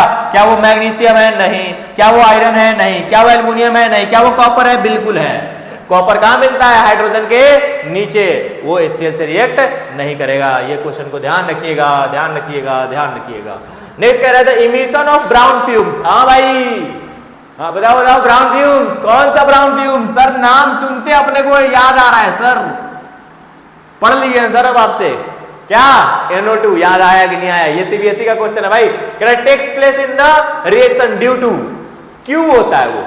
तो थर्मल डिकम्पोजिशन के कारण होता है, इतना तो पता ही यार, है ना। किसका थर्मल डिकम्पोजिशन करते हैं? अबे लेड नाइट्रेट का, ठीक है, thermal decomposition of lead nitrate which produces brown fumes and nitrogen dioxide. क्या यही है?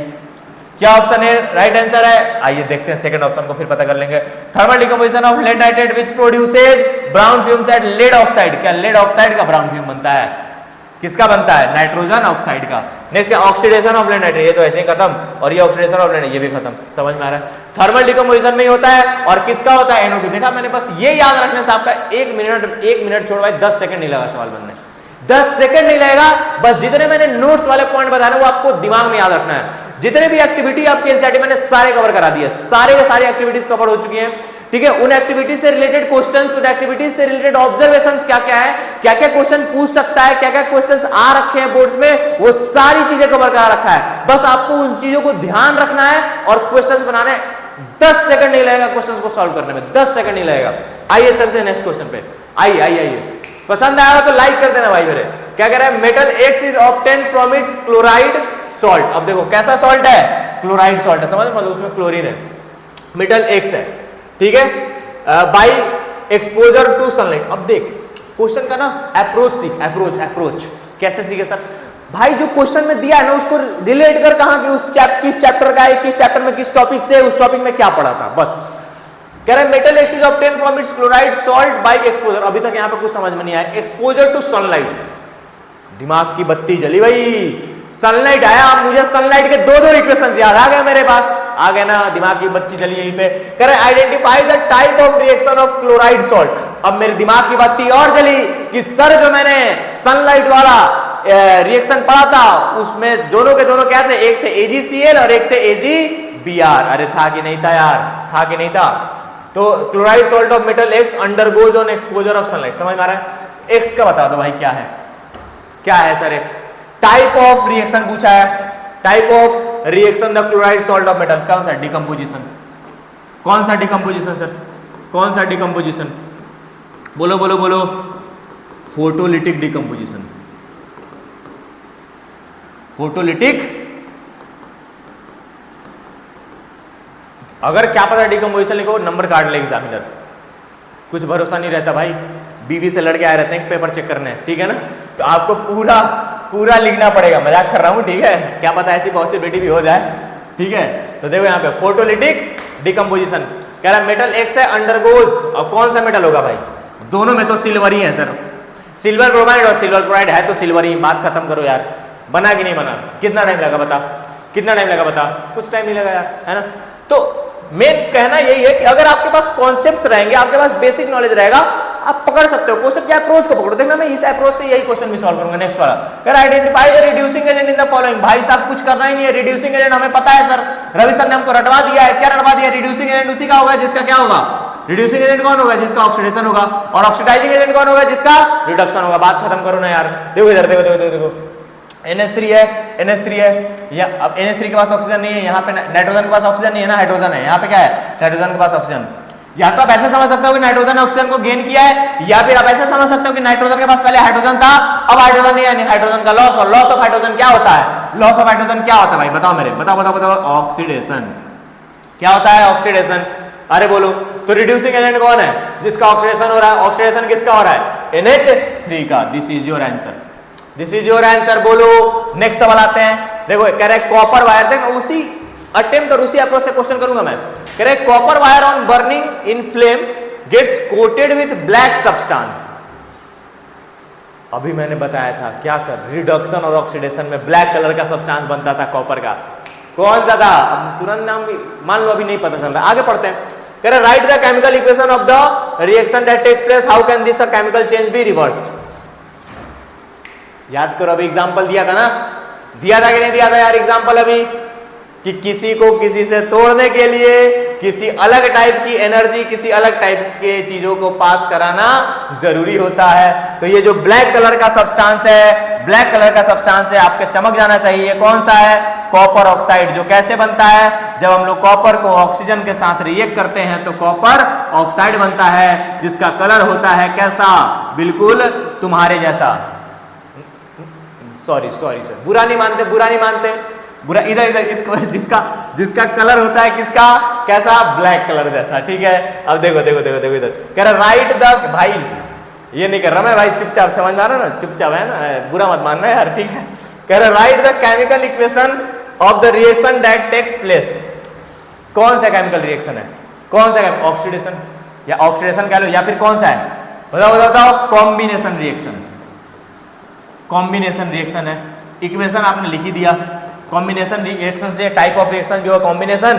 और अगर आपसे पूछ दे रिएक्शन का इक्वेशन लिख दो, ये लिख दिया केमिकल इक्वेशन। कह रहा how can this chemical change be reverse? इसको रिवर्स कैसे कर सकते हैं? कॉपर ऑक्साइड को अगर हम लोग हाइड्रोजन से पास करा दें, कॉपर ऑक्साइड को किससे पास करा दें? हाइड्रोजन से। तो लिख लो by passing it through hydrogen, by passing it through what? Hydrogen, this reaction can be reverse. अरे बोलो यार, आया कि नहीं आया समझ में? आया कि नहीं आया समझ में? और बढ़ते हैं हमारे लास्ट क्वेश्चन की तरफ इस लेक्चर का। ठीक है, और सॉल्व करते हैं इस क्वेश्चन को। उम्मीद करता हूं यार लेक्चर समझ में आया होगा तुमको, है ना?